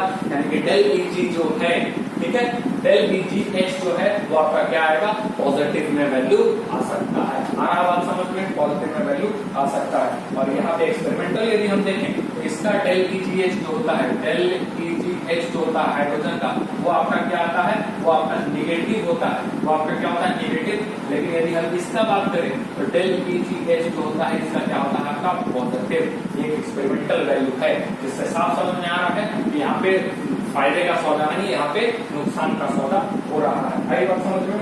अब हम बात करते हैं आपका P2 के लिए, सेकेंड पीरियड के, इसके लिए बात करेंगे हम लोग P2 के लिए। तो P2 में आपका कौन कौन सा आ रहा है, लिथियम, ठीक है, बेरिलियम, ठीक, बोरोन, कार्बन, नाइट्रोजन, ऑक्सीजन, और ये रहा फ्लोरीन, ये है। और फ्लोरीन के बाद आपका क्या हो जाएगा बेटा, neon. Is that clear? Lithium, beryllium, boron, carbon, nitrogen, oxygen, fluorine और नियोन। ठीक, अब एक चीज गांठ बांध लीजिए, ये कौन सा पीरियड हो गया ये आपका, यस, फर्स्ट वाला, सेकंड वाला, उसके बाद ये क्या हो जाएगा 12, 13, ठीक है, सॉरी 13, 14, 15, 16, 17 और 18। तो जनरली जो देखा गया है एक्सेप्शन, ठीक है, एक्सेप्शन जो देखे गए हैं वो कौन से ग्रुप में देखे गए हैं, तो ग्रुप नंबर देखे गए हैं यहाँ पे इसमें दूसरे वाले में, ठीक है। ग्रुप नंबर जो हो गया आपका जो लिथियम वाला है, यानी कि सॉरी बेरिलियम वाला, ठीक है, दूसरा वाला ग्रुप, हाँ सही बोल रहे हैं, ओनली 10 जगह, ठीक है, दूसरा वाला ग्रुप। उसके बाद आपको मिलता है 15th वाला ग्रुप, और उसके बाद आपको मिलता है 18th वाला ग्रुप। इसमें एक्सेप्शन देखा जाता है, रीजन क्या है वो भी हम आपको बताते हैं। तो हम क्या बोले, इस वाला में कहीं पे लिख लीजिएगा, जनरली जो देखने को मिलेगा जनरल वे में, जनरल ट्रेंड्स में एक्सेप्शन कहाँ देखने को मिलेगा, बेरिलियम में, ठीक है, यानी कि कौन से वाले में, दूसरे वाले में, ठीक है। उसके बाद आपका आ जाएगा 15वां वाला, 15 वाला, और उसके बाद आ जाएगा 18 वाला, यानी कि इनमें क्या मिलेगा, आपका एक्सेप्शन मिलेगा। और बाकी का यदि बात करें तो बाकी आपका लिथियम, बोरोन, कार्बन, ऑक्सीजन, इनमें कोई भी एक्सेप्शन नहीं मिल रहा है। यानी कि जनरली हम लोग यदि हम जाएंगे किस तरीके से अलोंग द पीरियड, तो अपने को क्या देखने को मिल रहा है, इलेक्ट्रॉन का एंथैल्पी जो है वो बढ़ता हुआ नजर आएगा। यानी कि यहाँ पे यदि हम बात करें, ठीक है, इनमें जो है एक्सेप्शन मिलेंगे, यानी बाकी नॉर्मल है। यानी कि सबसे ज्यादा आपका कौन हो जाएगा, फ्लोरीन का। सबसे ज्यादा कौन हो जाएगा, फ्लोरीन का। फ्लोरीन के बाद कौन सा हो जाएगा आपका, ऑक्सीजन का। ऑक्सीजन के बाद आपका कौन सा हो जाएगा, कार्बन का। ठीक है, कार्बन के बाद आपका कौन सा हो जाएगा, बोरोन का। ठीक है, और बोरोन के बाद आपका किसका हो जाएगा, लिथियम। ठीक है, क्लियर होगा आपको हम क्या बताना चाह रहे हैं, यानी कि लिथियम का, ठीक है, कार्बन, फ्लोरीन का, ऑक्सीजन का, कार्बन का, बोरोन और लिथियम। अब बोरोन और लिथियम में भी थोड़ा सा आपको एक्सेप्शन पार्ट मिलेगा इसमें, बोरोन और लिथियम में। कैसे, क्योंकि अभी आप लिथियम का कॉन्फ़िगरेशन देखेंगे तो क्या होगा आपका 1s, क्या होगा, हाइड्रोजन हीलियम लिथियम 2s1। ठीक है, 2s1 देखने को मिलेगा। और बोरोन में यदि चले जाएंगे तो क्या हो जाएगा, 2s2 और 2p1 ये देखने को मिलता है। मतलब कि साफ यहाँ पे समझ में आ रहा है कि इसमें इलेक्ट्रॉन जो है, ठीक है, लिथियम वाले में इलेक्ट्रॉन जो है वो कहाँ जा रहा है, आपका s वाले में जा रहा है। ठीक है, और इसमें सेकेंड सेल है, दोनों में क्या है बेटा आपका, दूसरा वाला ही सेल है। इसका भी क्या है, दूसरा वाला ही सेल है। लेकिन दूसरे वाले के सेल के साथ इसका क्या है, सब सेल कौन सा है आपका, p। ऑर्बिटल्स कौन सा है आपका, p और s। और आपको पता है कि पेनिट्रेशन पावर किसका ज्यादा होता है, s का ज्यादा होता है। और वहां पे आयोनाइजेशन एनर्जी ज्यादा होता है। आ रहा बात समझ में। और कहाँ कम होता है आपका, p में कम होता है। तो यहाँ पे जो ट्रेंड है वो आपको उल्टा नजर आता हुआ नजर आएगा। यानी कि लिथियम का जो है वो पहले नजर आएगा, यानी कि ज्यादा होगा आयोनाइजेशन एनर्जी। क्यों, क्योंकि पेनिट्रेशन पावर इसका क्या होता है, ज्यादा होता है, मोर पेनिट्रेशन पावर। ठीक है, ड्यू टू, ठीक है, ड्यू टू मोर पेनिट्रेशन, ठीक है, पावर। ये बात ध्यान में रखेंगे। इसी के कारण जो है वो लिथियम पहले हो जा रहा है और बोरोन बाद में हो जा रहा है। अब यदि हम बात करें बेरिलियम, नाइट्रोजन और नियोन की, तो नियोन का कॉन्फ़िगरेशन क्या होता है बेटा, नियोन का क्या हो जाएगा, सबसे ज्यादा, यानी कि 2ns क्या होते हैं, 2s2 और 2p कितना हो जाता है, 6। नोबल गैस कॉन्फ़िगरेशन है। और अभी बताएं हम लोग नोबल गैस कॉन्फ़िगरेशन का अचानक जो है वो स्टेबिलिटी बढ़ जाता है, जिसके कारण इसका आयोनाइजेशन एनर्जी सबसे कम हो जाएगा। यानी कि नियोन यदि इस राह में देखें तो सबसे पीछे पाया जाएगा। नियोन क्या पाया जाएगा, सबसे पीछे, यानी कि सबसे कम आयोनाइजेशन एनर्जी। बेरिलियम और नाइट्रोजन की यदि हम बात करें तो नाइट्रोजन का कॉन्फ़िगरेशन आपका क्या हो जाएगा, 2s2 और 2p3, यानी कि हाफ फील्ड वाला स्टेबिलिटी, हाफ फील्ड वाला बात हो जाएगा। तो हाफ फील्ड वाला हो जाएगा तो नियोन के बाद यदि कम आयोनाइजेशन एनर्जी देखने को मिलेगा तो वो नाइट्रोजन का due to half filled orbital. ठीक है, ड्यू टू हाफ फील्ड, ठीक है, और ठीक है। और ये तो क्या होगा, स्टेबल नोबल गैस कॉन्फ़िगरेशन। ठीक है, नोबल गैस कॉन्फ़िगरेशन। और नियोन के बाद आपका कौन सा आ जाएगा, नाइट्रोजन। और आपका लास्ट में कौन बच गया बेटा, आपका बेरिलियम। ठीक है, ये बेरिलियम का आपका कितना हो जाएगा, याद है, बेरिलियम का आपका कितना हो जाएगा, 2s2। इसमें क्या देखा जाता है, इसका 2s2। ठीक है, और 2s2 के बाद आपका आ जाता है 2p में, यानी इसका s में रहता है और s के बाद फिर इसमें कहा जाना पड़ता है आपका p में, एक तरफ से। तो पेनिट्रेशन पावर फिर से अचानक जो है बढ़ता हुआ नजर आता है, जिसके कारण जो है वो बेरिलियम का क्या हो जाता है, कह सकते हैं ज्यादा। ठीक, या ऐसा भी कह सकते हैं एंटर्स इन न्यू सेल। यहाँ से जो है वो पूरा जो है, ठीक है, ये सब सेल ही चेंज होता है। s के बाद कहाँ चला गया, p में। s में तो ज्यादा पावर होता है ना, पेनिट्रेशन पावर, इसलिए इसका ज्यादा होता है। और क्या हो जाता है इसका, यदि हम बात करें नाइट्रोजन का, वो क्या हो जाता है आपका, कम हो जाता है। ठीक है, क्लियर हो रहा है, बात समझ में आ रहा है। उसको चीज यदि आप और नोट करना चाहें तो इसमें नोट कर सकते हैं। तो इसी तरीके से यदि हम बात करें इसका, तो अपना ये किसका ऑर्डर हो गया अपना, डेल EGH का। डेल EGH का जो वैल्यू है वो यहाँ पे नजर आ रहा है, कौन से पीरियड में, सेकेंड पीरियड में। ठीक है, अब उसी तरीके से यदि हम लोग पीरियड थर्ड पीरियड की बात करें, ठीक है, P3 की बात करें, ठीक, P3 की बात करें तो उसमें कौन हो जाएगा आपका, सोडियम। ठीक है, सोडियम। उसके बाद कौन सा हो जाएगा, मैग्नीशियम। उसके बाद कौन सा हो जाएगा, 13 एल्यूमिनियम, सिलिकॉन। ठीक है, फास्फोरस, सल्फर। उसके बाद कौन सा हो जाएगा, सल्फर के बाद क्लोरीन, और क्लोरीन के बाद आर्गन। ये हो जाएगा। तो सेम इसी पैटर्न के आपको यहाँ चलना है, यानी आर्गन सबसे इधर हो जाएगा। ठीक है, यानी कि डेल EGH जो है वो आपको क्या देखने को मिलेगा, आर्गन का सबसे कम हो जाएगा। आर्गन के कम के बाद 15 वाला यानी कि आ जाएगा आपका फास्फोरस वाला, फास्फोरस। उसके बाद कौन सा हो जाएगा बेरिलियम यानी कि सेकंड वाला यानी कि मैग्नीशियम, ठीक है। उसके बाद कौन सा हो जाएगा बोरॉन, और बोरॉन के नीचे कौन आता है, ठीक है, याद है क्या होगा, बैंगन आलू गाजर, तो बैंगन के बाद आलू यानी कि एल्युमिनियम, ठीक है। और इसके बाद आपका लिथियम, ठीक है, कौन सा हो जाएगा आपका बेटा लिथियम यानी कि लिथियम जस्ट यहाँ का पहला यानी कि ये हो जाएगा सोडियम, और सोडियम के बाद आपका कौन सा हो जाएगा, सोडियम खत्म हो गया आपका कार्बन, कार्बन के नीचे आपका कौन सा हो जाएगा सिलिकॉन, ठीक है। और सिलिकॉन ऑक्सीजन के नीचे क्या हो जाएगा सल्फर, और सल्फर के नीचे क्या हो जाएगा क्लोरीन, यानी कि ये आपका ऑर्डर कुछ इस प्रकार से यहाँ देखने को मिलेगा। तो बहुत ही ज्यादा ये इम्पोर्टेंट है, याद रखना है, एग्जाम में ये पूछा जाता है। और साथ साथ ये वाला, ठीक है, ये वाला ऑर्डर, तो ये हम बता दिए और आपको ध्यान में भी रखना है, बहुत ही इंपॉर्टेंट है। तो ये आपका रहा है किसका, पीरियड का, ये किसमें रहा आपका पीरियड में। और यदि हम बात करें एलोंग ग्रुप, पहला तो हो गया एलोंग पीरियड, और दूसरा हम बात कर रहे हैं एलोंग ग्रुप का, ठीक है। एलोंग ग्रुप का यदि हम बात करें तो जाहिर सी बात है अपने को टॉप से बॉटम यदि हम जाएंगे, कहां जाएंगे, टॉप से बॉटम, तो जेड इफेक्टिव जो होता है अपना क्या होता है सेम, जेड इफेक्टिव क्या होता है सेम।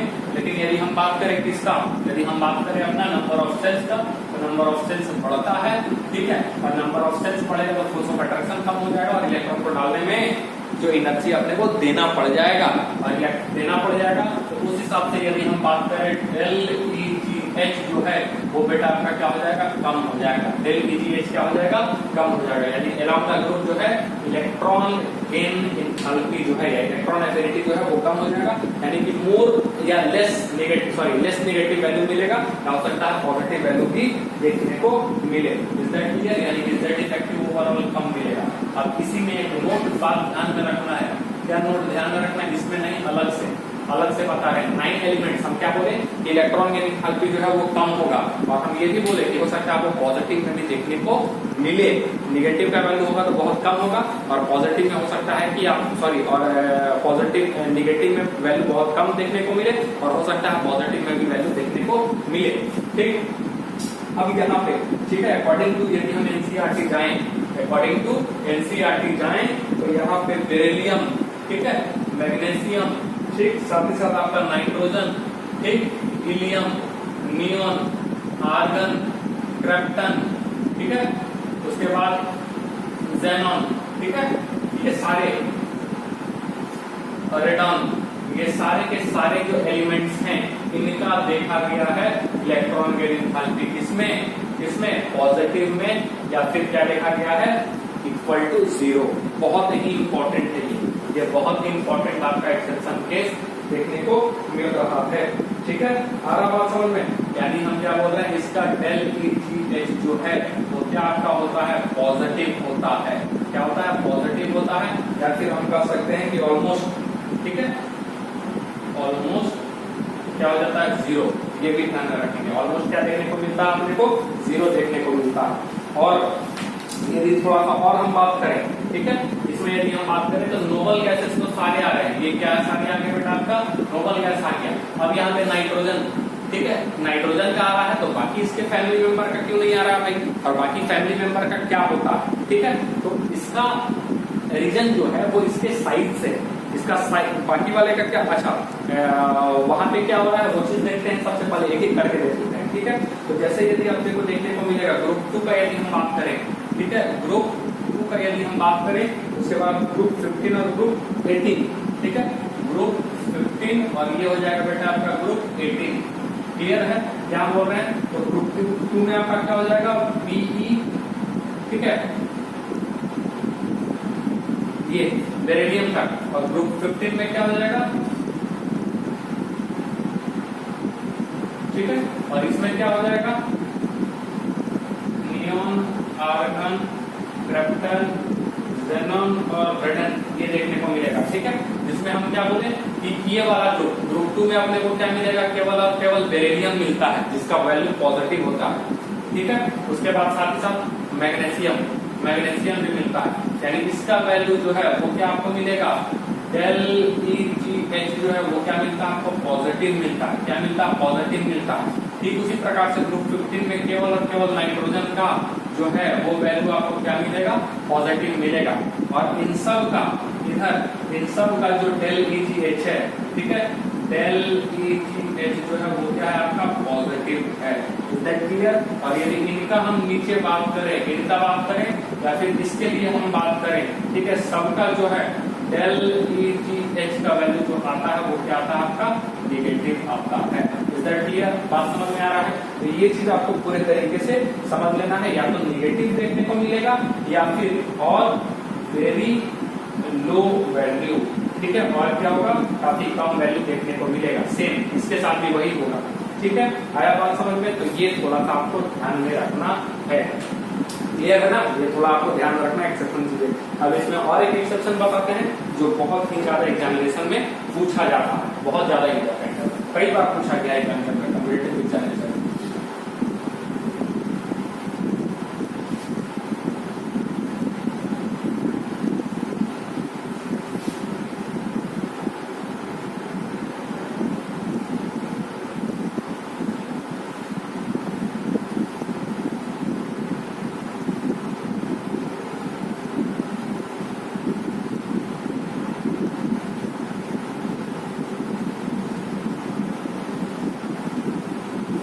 ठीक है, अब क्या पूछा गया है, एक एक्सेप्शन और है बहुत इंपॉर्टेंट।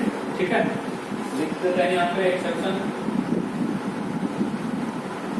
हालांकि ये सब स्पीड क्या आपको मिले, एक्सेप्शन ही मिले, नोट एक्सेप्शन कर देते हैं। एक्सेप्शन,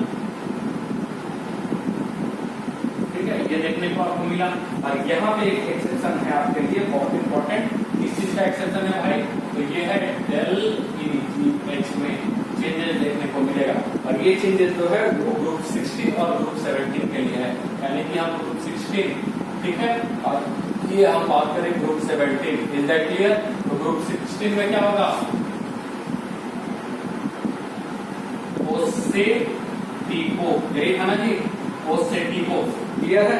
और यदि केवल हम यहाँ तक ले चलते हैं टेलुरियम तक, ठीक, और यहाँ यदि हम बात करेंगे 17 में तो फ्लोरीन, क्लोरीन, ब्रोमीन और आयोडीन, नीचे जो है वो रेडियो एक्टिव आ जाते हैं, जिससे उसको नहीं मिले, उसका स्टडी अलग से होता है। क्लियर है?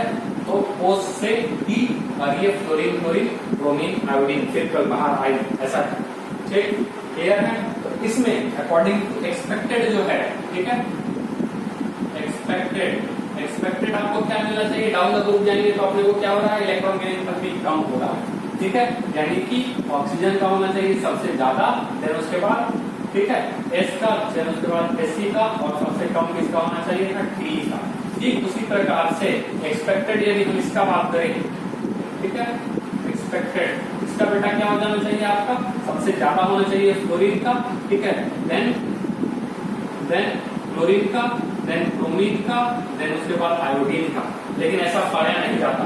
जो ट्रेंड है, ठीक है, जो एक्चुअल जो है वो क्या है बेटा, एक्चुअल जो है वो क्या पाया जा रहा है, एक्चुअल पाया जाएगा सल्फर का ज्यादा, Ag का, फिर Pe का और ऑक्सीजन का। ये आपका एक्चुअल ट्रेंड्स यहाँ पे देखा जाता है, यानी ऑक्सीजन का अचानक से बहुत कम हो जाता है, और ऐसा रीजन क्यों है वो भी हम आपको एक्सप्लेन करने जाएंगे। ठीक है, और इसका एक्चुअल जो है वो क्या देखा जाता है, वो देखा जाता है क्लोरीन का सबसे ज्यादा, देन उसके बाद फ्लोरीन का, देन ब्रोमीन का, देन उसके बाद आयोडीन का। यानी यहाँ पे ऑक्सीजन का अचानक पूरा कम हो जाता है, रीजन क्या है देखेंगे। और फ्लोरीन का भी यहाँ कम होता है, लेकिन यदि हम बात करें एज कम्पेयर टू ऑक्सीजन का, उतना भी ज्यादा नहीं देखा जाता है। ठीक है, अब उसके पीछे क्या लॉजिक है, क्या रीजन है, वो यहाँ हम समझते हैं।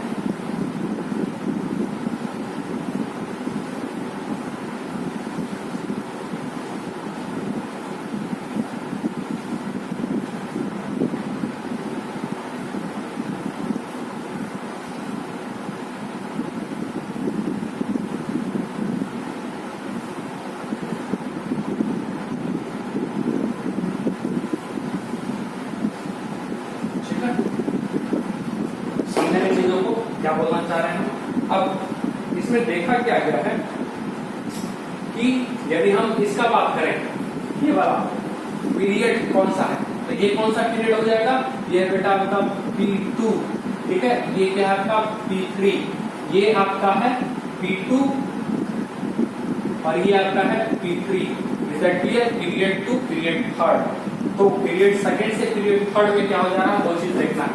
अब मान लेते हैं ये आपका न्यूक्लियस है, ये फर्स्ट पीरियड है, ये सेकंड पीरियड, ये दूसरा वाला हम सेकंड पीरियड की बात कर रहे हैं। तो इसमें कितना इलेक्ट्रॉन है? 2 इलेक्ट्रॉन।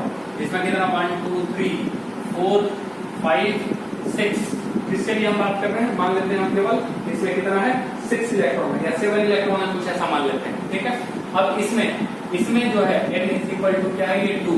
और दूसरा यदि हम ले रहे हैं, ठीक है, 1 2 3, तीसरा बात इसमें 2 इलेक्ट्रॉन है, इसमें 1 2 3 4 5 6 7 8, इसमें भी 1 2 3 4 5 6 मान लेते हैं, 6 समथिंग 6 या 7 भी मान लेते हैं। ठीक, यानी कि ये n इज इक्वल टू क्या है? तीसरा वाले सेल्स के लिए हम बात कर रहे हैं।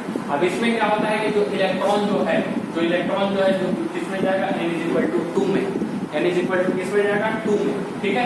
अब और ये इसमें इलेक्ट्रॉन जो है वो किसमें जाएगा? n इज इक्वल टू बेटा आपका 3 में। ठीक है, किसमें जाएगा? n इज इक्वल टू 3 में। तो एक्स्ट्रा इलेक्ट्रॉन जो है, ठीक है, basically n is equal to 2 वाले में क्या हो रहा है? एक्स्ट्रा इलेक्ट्रॉन जो है वो छोटे वाले सेल में देखा जा रहा है जाते हुए। अब आप कहिएगा कि सर ये वाला चीज तो और सारे में भी हो रहा है, तो उसमें ऐसा क्यों नहीं पाया जा रहा है? तो बेटा ध्यान रखना है, इनऑर्गेनिक में ये एक्सपेरिमेंटल चीज, ये क्या पाया गया? एक्सपेरिमेंट से पाया गया। लेकिन हम क्या कर रहे हैं? अपने को समझना है चीजों को और याद भी रखना है। तो उसको समझने के लिए और याद रखने के लिए फिर हम ये एक्सप्लेनेशन अपने को बुक से साइंटिस्ट जो है वो देते हैं। ठीक है, उसी आधार पे हम लोग क्या करते हैं? आगे फर्दर प्रोसीड करते हैं, बढ़ते हैं। तो ये जो भी आपको एक्सप्लेनेशन दिया जा रहा है वो साइंटिस्ट के आधार पर जो दिया गया है उसके बारे में हम लोग बात कर रहे हैं और समझ रहे हैं कि किस तरीके से ये ऐसा हुआ होगा।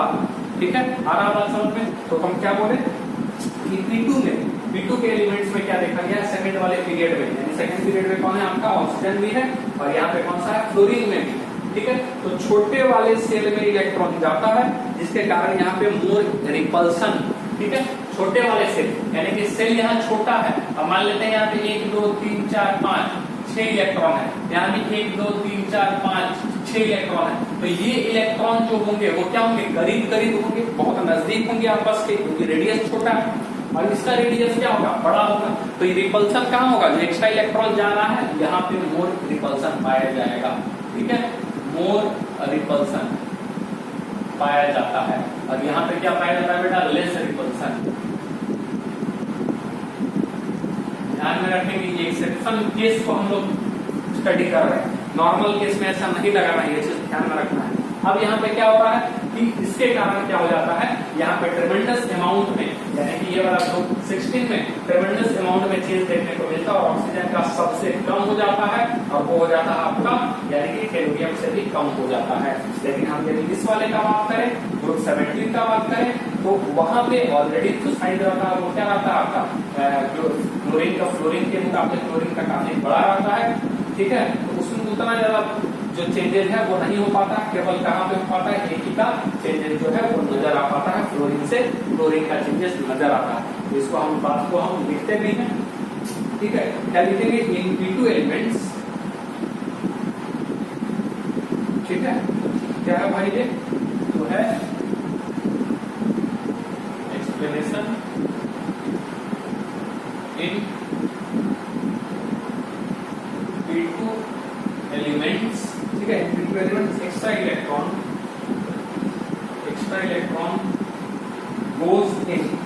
goes to smaller cell।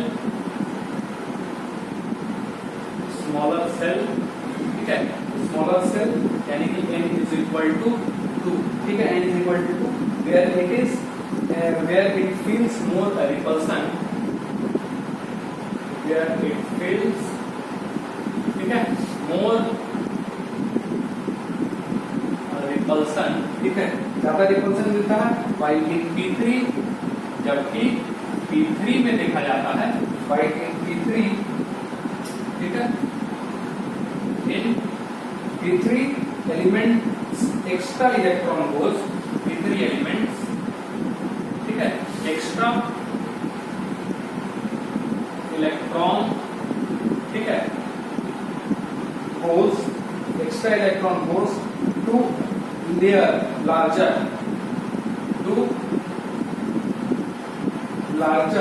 that is n is equal to 3, larger n equal to 3 cell, ठीक है, cell where it fills comparatively less repulsion,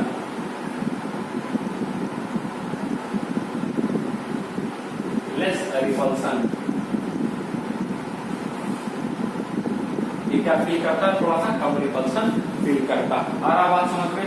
तो ये चीज का आप ध्यान रखेंगे इस चीज के लिए। और ये बहुत ही इंपॉर्टेंट, यानी कि ग्रुप जो 17 होता है, ठीक है, ग्रुप 17 का क्या हो जाएगा, क्लोरीन सबसे ज्यादा, देन उसके बाद फ्लोरीन, देन ब्रोमीन, देन उसके बाद क्या होता है बेटा, आयोडीन। एकदम बहुत ही इंपॉर्टेंट है, इसको ध्यान में रखें, एग्जाम में पूछता है। और क्लोरीन का ठीक है, अलोंग द पीरियड जाने पे क्या होता है आपका आयोनाइजेशन एनर्जी, सॉरी इलेक्ट्रॉन की एंथैल्पी क्या होता है, बढ़ता है।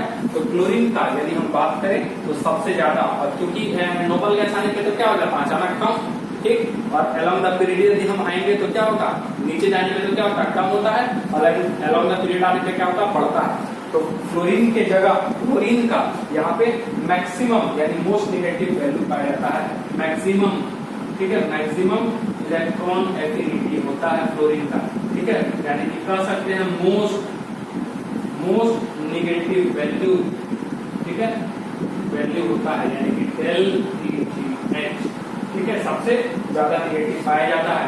और यदि हम ग्रुप 16 की बात करें, ठीक है, ग्रुप यदि हम 16 की बात करें तो यहाँ पे होता है इसका सल्फर का, देन उसके बाद सेलेनियम, देन टेलुरियम और देन ऑक्सीजन का यहाँ पे होता है। Is that clear? और ध्यान में रखना है एक चीज और, नोट ध्यान में रखना है, क्या नोट दे रहे हैं हम यहाँ पे, ठीक है, क्या नोट दे रहे हैं कि higher value of group 16, higher value of group 16, higher value किसका है ग्रुप 16 में, सल्फर का, ठीक है, higher value of group 16 is, ठीक है, यानी कि sulphur is smaller than lower value of, ठीक है, ग्रुप 17 दैट इज आयोडीन। कहने का मतलब ये है, यदि यहाँ पे कट रहा है तो ध्यान में देंगे, हम पहले बता रहे हैं, यदि कट रहा है ना, इसको थोड़ा ऊपर ले लेते हैं, हायर वैल्यू यहाँ लिख देते हैं, ठीक है, higher value of group 17 of iodine. कहने का मतलब ये है कि ग्रुप 16 का जो सल्फर का सबसे ज्यादा वैल्यू होता है ना इलेक्ट्रॉन एनथैल्पी का, वो आयोडीन से भी कम है। सोचिए इतना ज्यादा डिफरेंस है, यानी आयोडीन क्या है, ग्रुप यदि हम बात करें 17 का तो सबसे कम वैल्यू होता है इलेक्ट्रॉन के एनथैल्पी का, लेकिन सल्फर का जो कि ग्रुप 16 में सबसे ज्यादा वैल्यू होता है, उसका आयोडीन से यदि हम बात करें तो उसका कम वैल्यू हो जाता है। यानी कि सिंपल सी बात है, यहाँ पे ये वाला जो पॉइंट है वो क्या बोलना चाह रहे हैं कि आयोडीन जो होता है उसका ज्यादा होता है किसका, सल्फर से। आयोडीन का क्या होता है, ज्यादा होता है किससे, सल्फर से। आयोडीन में पॉइंट क्लियर हो रहा है, और इसमें बात आपको निकल करके आ रहा है, क्या निकल करके आ रहा है, आयोनाइजेशन एनर्जी और इलेक्ट्रॉन एनर्जी दोनों की बात करें तो क्या निकल करके आ रहा है, देखें,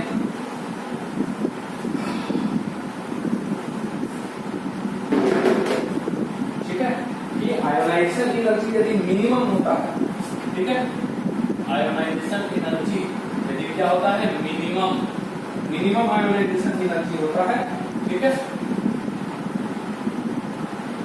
मिनिमम होता है, ठीक है, तो मोस्ट रिएक्टिव मेटल्स कहलाता है, मोस्ट रिएक्टिव मेटल्स कहलाता है, ठीक है। आयोनाइजेशन एनर्जी जिसका मिनिमम, क्योंकि जिसका आयोनाइजेशन एनर्जी कम होगा आयोनाइजेशन एनर्जी मतलब कि वो इजिली इलेक्ट्रॉन बाहर निकलता है, तो इजिली इलेक्ट्रॉन बाहर किसका निकलता है, मेटल्स का, और मेटल्स क्या होंगे फिर ज्यादा रिएक्टिव होंगे, क्योंकि इलेक्ट्रॉन जो आसानी से बाहर निकलेगा वो ज्यादा क्या होगा, रिएक्टिव होगा, जाहिर सी बात है। तो मोस्ट रिएक्टिव क्या कहलाएगा, मेटल्स कहलाएगा, ठीक है। और वो मेटल कौन सा है सबसे ज्यादा रिएक्टिव, तो सीजियम, जिसका आयोनाइजेशन एनर्जी क्या होता है, सबसे कम पाया गया है। यदि हम इलेक्ट्रॉन एफिनिटी की बात करें तो इलेक्ट्रॉन एफिनिटी यदि किसी का मैक्सिमम है, इलेक्ट्रॉन एफिनिटी यदि किसी का मैक्सिमम है, यानी कि इलेक्ट्रॉन को वहां पहुंचाने में, ठीक है, इलेक्ट्रॉन को जब हम वहां पहुंचाएं तो मैक्सिमम अमाउंट में एनर्जी बाहर निकल रहा है, ठीक है, तो तो मैक्सिमम अमाउंट ऑफ एनर्जी किसका बाहर निकल रहा था? यस, क्लोरीन का। जाहिर सी बात है वो मोस्ट रिएक्टिव क्या हो जाएगा? नॉन मेटल्स कहलाएगा। Is that clear? तो मोस्ट रिएक्टिव नॉन मेटल हो जाएगा। ये क्या होगा आपका? मोस्ट रिएक्टिव नॉन मेटल्स कहलाएगा। और ये बेटा कौन सा होता है आपका? क्लोरीन। ये कौन सा होता है आपका? क्लोरीन। और यदि एक पॉइंट और है कि आयोनाइजेशन एनर्जी यदि मैक्सिमम, ठीक है, आयोनाइजेशन एनर्जी किसी का मैक्सिमम है, ठीक है, एंड इलेक्ट्रॉन एफिनिटी यदि किसी का क्या है? मिनिमम है। इलेक्ट्रॉन एफिनिटी क्या है? किसी का मिनिमम है। उस कंडीशन में वो मोस्ट अनरिएक्टिव, ठीक है, मोस्ट अनरिएक्टिव एलिमेंट कहलाएगा। मोस्ट अनरिएक्टिव, ठीक है, एलिमेंट होगा। ठीक है, मोस्ट अनरिएक्टिव एलिमेंट। कैसे? क्योंकि आयोनाइजेशन एनर्जी जिसका मिनिमम होता है तो मोस्ट रिएक्टिव मेटल्स कहलाता है। ठीक है, मोस्ट रिएक्टिव मेटल। और आयोनाइजेशन एनर्जी को हमें क्या कर दिया? हम मैक्सिमम। और इलेक्ट्रॉन एफिनिटी जिसका कम होता, मैक्सिमम होता है, वो मोस्ट रिएक्टिव नॉन मेटल कहलाता है। तो वो क्या कर दिए हम? कम। तो इलेक्ट्रॉन एफिनिटी क्या करती है? मिनिमम। और आयोनाइजेशन एनर्जी क्या करती है? मैक्सिमम। तो वो सबसे अनरिएक्टिव एलिमेंट कहलाता है। और वो हमारे नजर में कौन है बेटा? हीलियम। कौन है? हीलियम। जिसका आपको पता होगा आयोनाइजेशन एनर्जी क्या होता है? मैक्सिमम। क्यों? क्योंकि स्टेबल कॉन्फ़िगरेशन को अचीव करता है। इलेक्ट्रॉन निकालने में बहुत मेहनत करेगा और इलेक्ट्रॉन देने में भी बड़ा मगजमारी है, क्योंकि स्टेबल कॉन्फ़िगरेशन को अचीव करता है। Is that clear? बात समझ में आएगी आपको? तो ये की पॉइंट जो है वो नोट करके लिखेंगे, इंपॉर्टेंट है। ये भी क्या है? इंपॉर्टेंट है। अब हम आपको बताने जा रहे हैं प्रिडिक्शन ऑफ साइन, ठीक है, इन डेल EGH। किस तरीके से हम प्रिडिक्शन करेंगे साइन का? पॉजिटिव साइन होगा या फिर नेगेटिव साइन होगा। तो टॉपिक आगे हम देख रहे हैं प्रिडिक्शन, ठीक है, prediction of sign of del EGH, ठीक है, del EGH, prediction of sign of del EGH देख रहे हैं। तो बातों को समझना है। सबसे पहले देख रहे हैं फॉर कैटायन। फॉर कैटायन आपको याद होगा कि एनायन का हम इलेक्ट्रॉन आयोनाइजेशन एनर्जी केवल हम किसका बताए हैं आपको? कैटायन का। एनायन का नहीं बताया। क्यों नहीं बताए थे? क्योंकि वहां पे आप एनायन बनाना ही नहीं सीखे। तो सबसे पहले हम क्या यहाँ पे सीख रहे हैं? एनायन बनाना। अपना एनायन बन जाएगा, फिर हम लोग उसका भी आयोनाइजेशन एनर्जी यहीं पे फटाक से देख करके आगे बढ़ जाएंगे। और आप बात समझ में आपको किस तरीके से हम बता रहे हैं? अब बात को समझे कि कैटायन में यदि कोई कैटायन है और उसका डेल EGH आपसे बोले, यानी इलेक्ट्रॉन देने में क्या एनर्जी लग रहा भाई, ठीक है, तो वो क्या होगा बेटा? निगेटिव होगा। और वो निगेटिव होगा ऑलवेज। क्यों? क्योंकि वो कैटायन है और कैटायन होगा, इलेक्ट्रॉन देगा तो वो न्यूट्रल हो जाएगा। आई बात समझ में? क्या हो जाएगा? न्यूट्रल। तो उसमें मैक्सिमम से मैक्सिमम एनर्जी जो है वो बाहर निकलेगा। जैसे इस प्रकार से यदि हम माने कि Na+ गैसियस है, उसमें यदि हम एक इलेक्ट्रॉन देते तो क्या बन जाएगा? Na और क्या आ जाएगा बेटा? गैसियस। न्यूट्रल केस में आ जाएगा। और यहाँ पे इसका डेल EGH जो होता है वो होता है आपका नेगेटिव। क्या होता है बेटा? आपका नेगेटिव। Is that clear? और इसी प्रकार से यदि Na एक गैस है और एक इलेक्ट्रॉन दे दें, ठीक है, और ये क्या बन जाएगा? Na negative gaseous. तो ये तो क्या हो गया? नेगेटिव में आ गया। इसमें आ गया नेगेटिव में, एक्स्ट्रा इलेक्ट्रॉन आ पड़ा इसमें। तो इस वाले में जो होता है नेगेटिव, और इसका डेल EGH जो होगा वो क्या होगा जाएगा? आपका पॉजिटिव। क्या देखा जाएगा बेटा? आपका पॉजिटिव। ठीक, क्लियर हो रहा है? क्या हम बताना चाह रहे हैं? ऐसा समझ लेंगे, ठीक है। ऐसा भी इसको हम कर सकते हैं कि इसका जो डेलेज होगा, देखेंगे कॉन्सेप्ट और यहाँ पे बता है, इसका जो डेलेज होगा, ठीक है, वो डेलेज क्या होगा? ये बेटा इलेक्ट्रॉन, एक सेकंड, माइनस बना रहे हैं ना? नहीं, गड़बड़ वही तो, नहीं तो फिर पूरा वैल्यू ही खत्म हो जाएगा, पूरा गड़बड़ हो जाएगा, सक्सेसफुल वाले में चले जाएंगे, ठीक है। यहाँ पे क्या होगा? Na गैसियस में से जब हम लोग एक इलेक्ट्रॉन निकालेंगे, यानी Na+ गैसियस और साथ ही साथ एक इलेक्ट्रॉन निकालेंगे, तो ये कौन सा प्रोसेस हो गया? ये कौन सा हो गया? इलेक्ट्रॉन, सॉरी, आयोनाइजेशन एनर्जी वाला हो गया। आयोनाइज कर रहे हैं यहाँ पे, तो इसमें जो चेंजेस आएगा डेल एच जो चेंज हो जाएगा वो इक्वल होगा इलेक्ट्रॉन एफिनिटी, ठीक है, sorry ionization energy of Na, ठीक है, और वो बेटा क्या होगा पॉजिटिव, वो क्या होगा आपका पॉजिटिव। Is that clear? नहीं समझ में आया? आप समझ लीजिए। Na को जब हम लोग आयोनाइज करते हैं एनर्जी क्या देना, एनर्जी देना पड़ता है या निकलता है, देते हैं, क्लियर? तो वही हम लोग कह रहे हैं कि यहाँ पे जब हम एनर्जी इसमें डाल रहे हैं, कैटायन से न्यूट्रल बना रहे हैं, तो न्यूट्रल हुआ, एनर्जी से क्या होगा बाहर हुआ। अब सेम प्रोसेस उल्टा प्रोसेस करनी है। अब Na है, Na से इलेक्ट्रॉन को बाहर निकालते हैं तो अपने को पता होगा क्या कहलाता है आयोनाइजेशन एनर्जी कहलाता है, यानी कि change in delta, change in del H जो होगा तो क्या कहलाएगा आयोनाइजेशन एनर्जी ऑफ Na, यानी कि जो आयोनाइजेशन एनर्जी ऑफ Na होगा वो होगा, और वो क्या होता है बेटा पॉजिटिव होता है। एक्सपेरिमेंटल वैल्यू यदि हम देखें तो होता है 5.1 इलेक्ट्रॉन वोल्ट, ठीक है, ये वाला वैल्यू जो होगा वो 5.1 इलेक्ट्रॉन वोल्ट होता है, और ये किसमें होगा पॉजिटिव में। तो क्या ये सेम प्रोसेस जब उल्टा हुआ तो यही वाला चीज -5.1 इलेक्ट्रॉन वोल्ट हो जाएगा निगेटिव में। वो ये बात समझ में आया? कॉन्सेप्ट क्लियर है? ठीक है, ये प्रोसेस में पॉजिटिव और जस्ट उल्टा करते हैं तो क्या हो जाएगा आपको निगेटिव, यानी कि जस्ट उल्टा हो जा रहा है। कहने का मतलब ये है, कहने का मतलब ये है I ionization energy of X, ठीक है, आयोनाइजेशन एनर्जी ऑफ X जो होगा वो -IE ऑफ X प्लस होगा, ठीक है। तो ये बात समझ में आया? नहीं समझ में आया? ये हो गया IX, ठीक है। ये वाला जो आपका पॉजिटिव वैल्यू है, आया पॉजिटिव वैल्यू, वो बराबर होगा निगेटिव वैल्यू के इसके IEX प्लस के, IEX plus. Is that clear? ये वाला है इसके लिए और ये वाला है इसके लिए, इसके लिए, ठीक है। आई थिंक आपको मेरा पॉइंट समझ में आ रहा है। अब हम लोग किसके लिए जाएंगे? एनायन के लिए जाएंगे। एनायन के लिए क्या होगा, ठीक है, और न्यूट्रल का पार्ट है।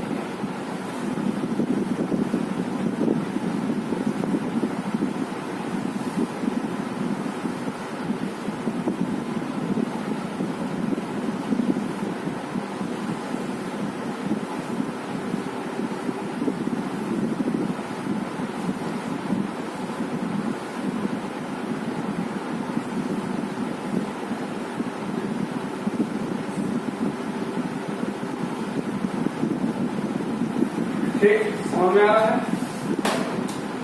अब यदि हम एनायन के लिए बोले, ठीक है, और ध्यान में रखना है ये हमेशा क्या होगा, कैटायन के लिए साइन क्या होगा नेगेटिव होगा ऑलवेज। अब यदि हम फॉर एनायन बात करें, फॉर एनायन, एनायन के लिए यदि हम बात करें तो डेल EGH जो है एनायन में और इलेक्ट्रॉन देना है तो अपने को और एनर्जी लगाना पड़ेगा, यानी डेल EGH जो है पॉजिटिव होगा वो भी ऑलवेज, ठीक है, पॉजिटिव होगा always. Is that clear? Energy देना पड़ेगा ना, क्योंकि निगेटिव में निगेटिव करना है, निगेटिव वाले में इलेक्ट्रॉन डालना है, यानी कि ऐसा यदि समझे ओम माइनस में गैसियस जो है ये कर चुके हैं एग्जांपल, इसमें यदि हम लोग इलेक्ट्रॉन डालेंगे तो क्या होगा O-2 गैसियस, ठीक है। और ये हम लोग पहले पढ़ चुके हैं, इसका डेल EGH जो होता है तो क्या होता है बेटा आपका निगेटिव होता है, ठीक है। और यदि हम इसी प्रकार से Na2 लेते, सॉरी N2, N-2 गैसियस, और इसमें यदि हम लोग इलेक्ट्रॉन डालें तो ये क्या होगा N-3 गैसियस, और इसका भी हम लोग जानते हैं डेल EGH जो है तो क्या होता है आपका बेटा निगेटिव होता है, ठीक है। तो ये चीज ध्यान में रखें, सॉरी पॉजिटिव ना, पॉजिटिव होता है। मेरे कहने का मतलब यही है कि एनायन में यदि हम इलेक्ट्रॉन डालेंगे तो उसका वैल्यू जो होगा हमेशा क्या होगा पॉजिटिव, ना नेगेटिव कैसा है, पॉजिटिव ही होगा। आई बात समझ में? क्लियर है? फॉर न्यूट्रल तीसरा हम लोग देखेंगे, फॉर न्यूट्रल, न्यूट्रल का केस हम लोग देखने जा रहे हैं। तो न्यूट्रल में डेल EGH जो है, ठीक है, डेल EGH जो है वो पॉजिटिव, नेगेटिव और जीरो हो सकता है, पॉजिटिव, नेगेटिव और जीरो तीनों हो सकता है, तो अकॉर्डिंग टू कंडीशन है। नॉर्मल कंडीशन है तो नेगेटिव होगा, स्टेबल कॉन्फिगरेशन हो जाएगा तो क्या हो जाएगा पॉजिटिव, और भी 0.4 नियर अबाउट 0 होता है, 0 नहीं होता, ठीक है। आया बात समझ में? अब इसमें एग्जांपल क्या ले लेते हैं, जैसे क्लोरीन है, गैसियस में, और एक इलेक्ट्रॉन इसमें देते तो क्या होगा Cl माइनस इसमें गैसियस में। और यहाँ पे जो डेल EgH जो है, ठीक है, और डेल EgH क्लोरीन को क्या हो गया, नेगेटिव मिल गया, स्टेबल कॉन्फ़िगरेशन आ गया, ठीक है। तो इसमें क्या होगा, क्योंकि इलेक्ट्रॉन नॉन मेटल भी होता है और वो क्या करना चाहता है, इलेक्ट्रॉन गेन करना चाहता है, ठीक है, इलेक्ट्रॉन गेन करना चाहता है, इलेक्ट्रॉन मिला, स्टेबिलिटी बढ़ी, तो डेल EgH जो क्या होगा बेटा, नेगेटिव होगा, डेल EgH क्या होगा यहाँ पे नेगेटिव। लेकिन वही यदि हम बात करें He में, हीलियम गैसियस में, और इसमें एक इलेक्ट्रॉन डालें, स्टेबल कॉन्फ़िगरेशन है, क्या है, स्टेबल कॉन्फ़िगरेशन, He नेगेटिव तो बन सकता है, बहुत कम केसेस है ही नहीं एक तरह से कहें, और लेकिन ये जो डेल EgH जो होगा इसका बहुत ज्यादा क्या आ जाएगा, पॉजिटिव होगा, बहुत ट्रेमेंडस अमाउंट में अपने को हीट यानी कि एनर्जी जो है वो देना पड़ेगा। इज दैट क्लियर, मेरा पॉइंट समझ में आ रहा है।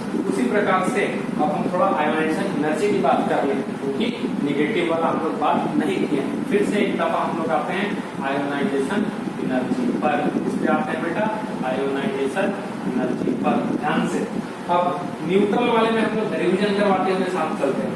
न्यूट्रल, यदि न्यूट्रल रहता है तो न्यूट्रल में अपने को क्या मिलता है, हमेशा और हमेशा पॉजिटिव मिलता है, ऑलवेज, यानी एनर्जी देना पड़ता है, हमेशा पड़े नहीं, इलेक्ट्रॉन बाहर निकालता है, एनर्जी दे रहे हैं हमेशा, ऑलवेज।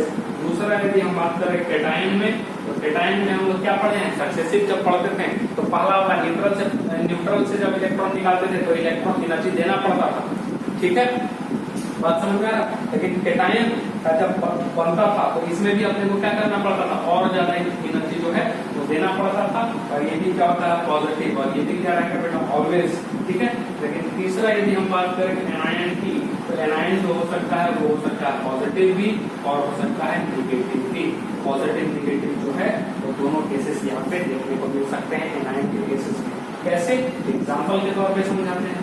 एग्जाम्पल के तौर पे जैसे O माइनस गैसियस है और इसमें एनर्जी अपने को इलेक्ट्रॉन निकालते हैं तो वो गैसियस और साथ ही साथ इलेक्ट्रॉन हो जाए, तो यहाँ पे याद है इलेक्ट्रॉन गेन एंथैल्पी, ये प्रोसेस जब उल्टा हो रहा था तो वहां पे वैल्यू आया था 100 प्लस 100 सॉरी माइनस 142 आया था। याद कीजिए, ऑक्सीजन वाला केस लिख पाए, पहले जाइएगा तो रखिएगा, नजर आएगा, उल्टा प्रोसेस जाना है, उल्टा प्रोसेस, ठीक है, इलेक्ट्रॉन गेन एंथैल्पी में। अभी तो आयोनाइजेशन करवा रहे हैं, तो जब इधर से इधर आ रहे हैं, जब इधर से इधर जा रहे हैं तो क्या होगा माइनस 142, तो आयोनाइज इलेक्ट्रॉन गेन का जब जस्ट हम लोग आयोनाइजेशन करेंगे तो क्या हो जाएगा, साइन क्या हो जाएगा, बदल जाएगा। जस्ट अभी यहाँ देखिए, ये वाला जस्ट अभी पढ़े बीटा के लिए, ठीक है, ये वाला चीज अप्लाई होगा, तो उस समय था माइनस 142 और यहाँ पे आपको क्या देखने मिलेगा, यानी कि डेल एच जो है, ठीक है, डेल एच जो है वो क्या हो जाएगा आपका प्लस 142, ये देखने को मिलेगा।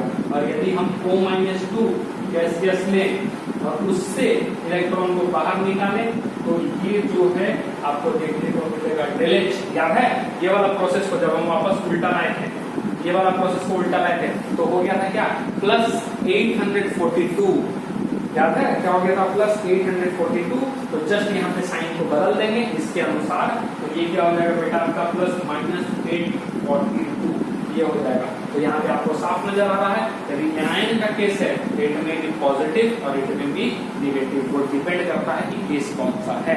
चीजों को समझना है, अच्छे से रिवाइज करना है, इंटरलिंक करना है। आप एक चीज और देख लेते हैं, आइसो इलेक्ट्रॉनिक का केस, आयोनाइजेशन एनर्जी का ही आइसो इलेक्ट्रॉनिक का केस। वहां पे इसलिए नहीं बताए थे क्योंकि एनायन का हम लोग डिस्कशन नहीं किए थे, अब चूंकि एनायन डिस्कशन हो गया है उसको भी हम लोग देख लेते हैं। आइसो इलेक्ट्रॉनिक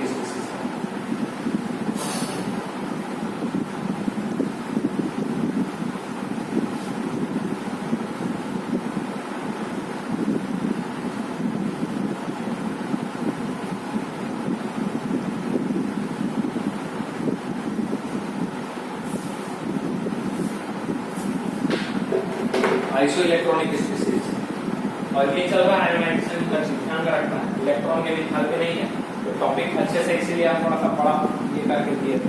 आयोनाइजेशन एनर्जी को हम कवर कर रहे हैं एक बार रिवीजन करवा के, क्योंकि निगेटिव नहीं वहां पे पढ़ाए थे, क्योंकि एनायन बनाना नहीं वहां हम सीखे थे। तो ये बेटा क्या है, आइसो इलेक्ट्रॉनिक स्पीशीज, ठीक है, पता है किसको कहते हैं, सेम नंबर ऑफ इलेक्ट्रॉन्स।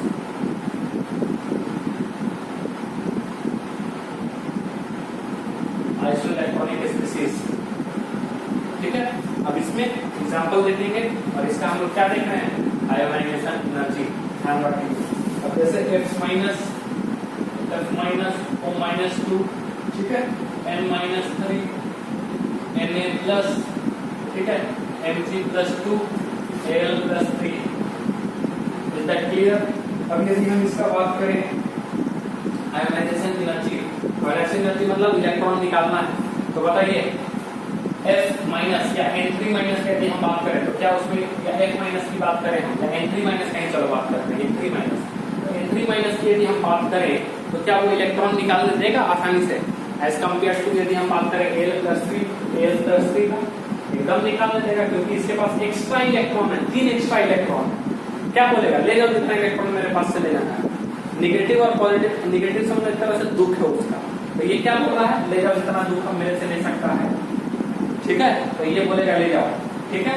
इसका मतलब N जो है, N- जो है वो इलेक्ट्रॉन आसानी से क्या कर सकता है, दे सकता है, ठीक है। वही यदि हम Al+ की बात करें, ठीक है, Al+ की बात करें, इसके पास तो 3 इलेक्ट्रॉन पहले ही से कोई ले लिया, 3 इलेक्ट्रॉन पहले से कोई इसका ले लिया, तो अब इलेक्ट्रॉन और ये दे सकेगा क्या, नहीं दे सकेगा, है ही नहीं, तो देगा कहां से?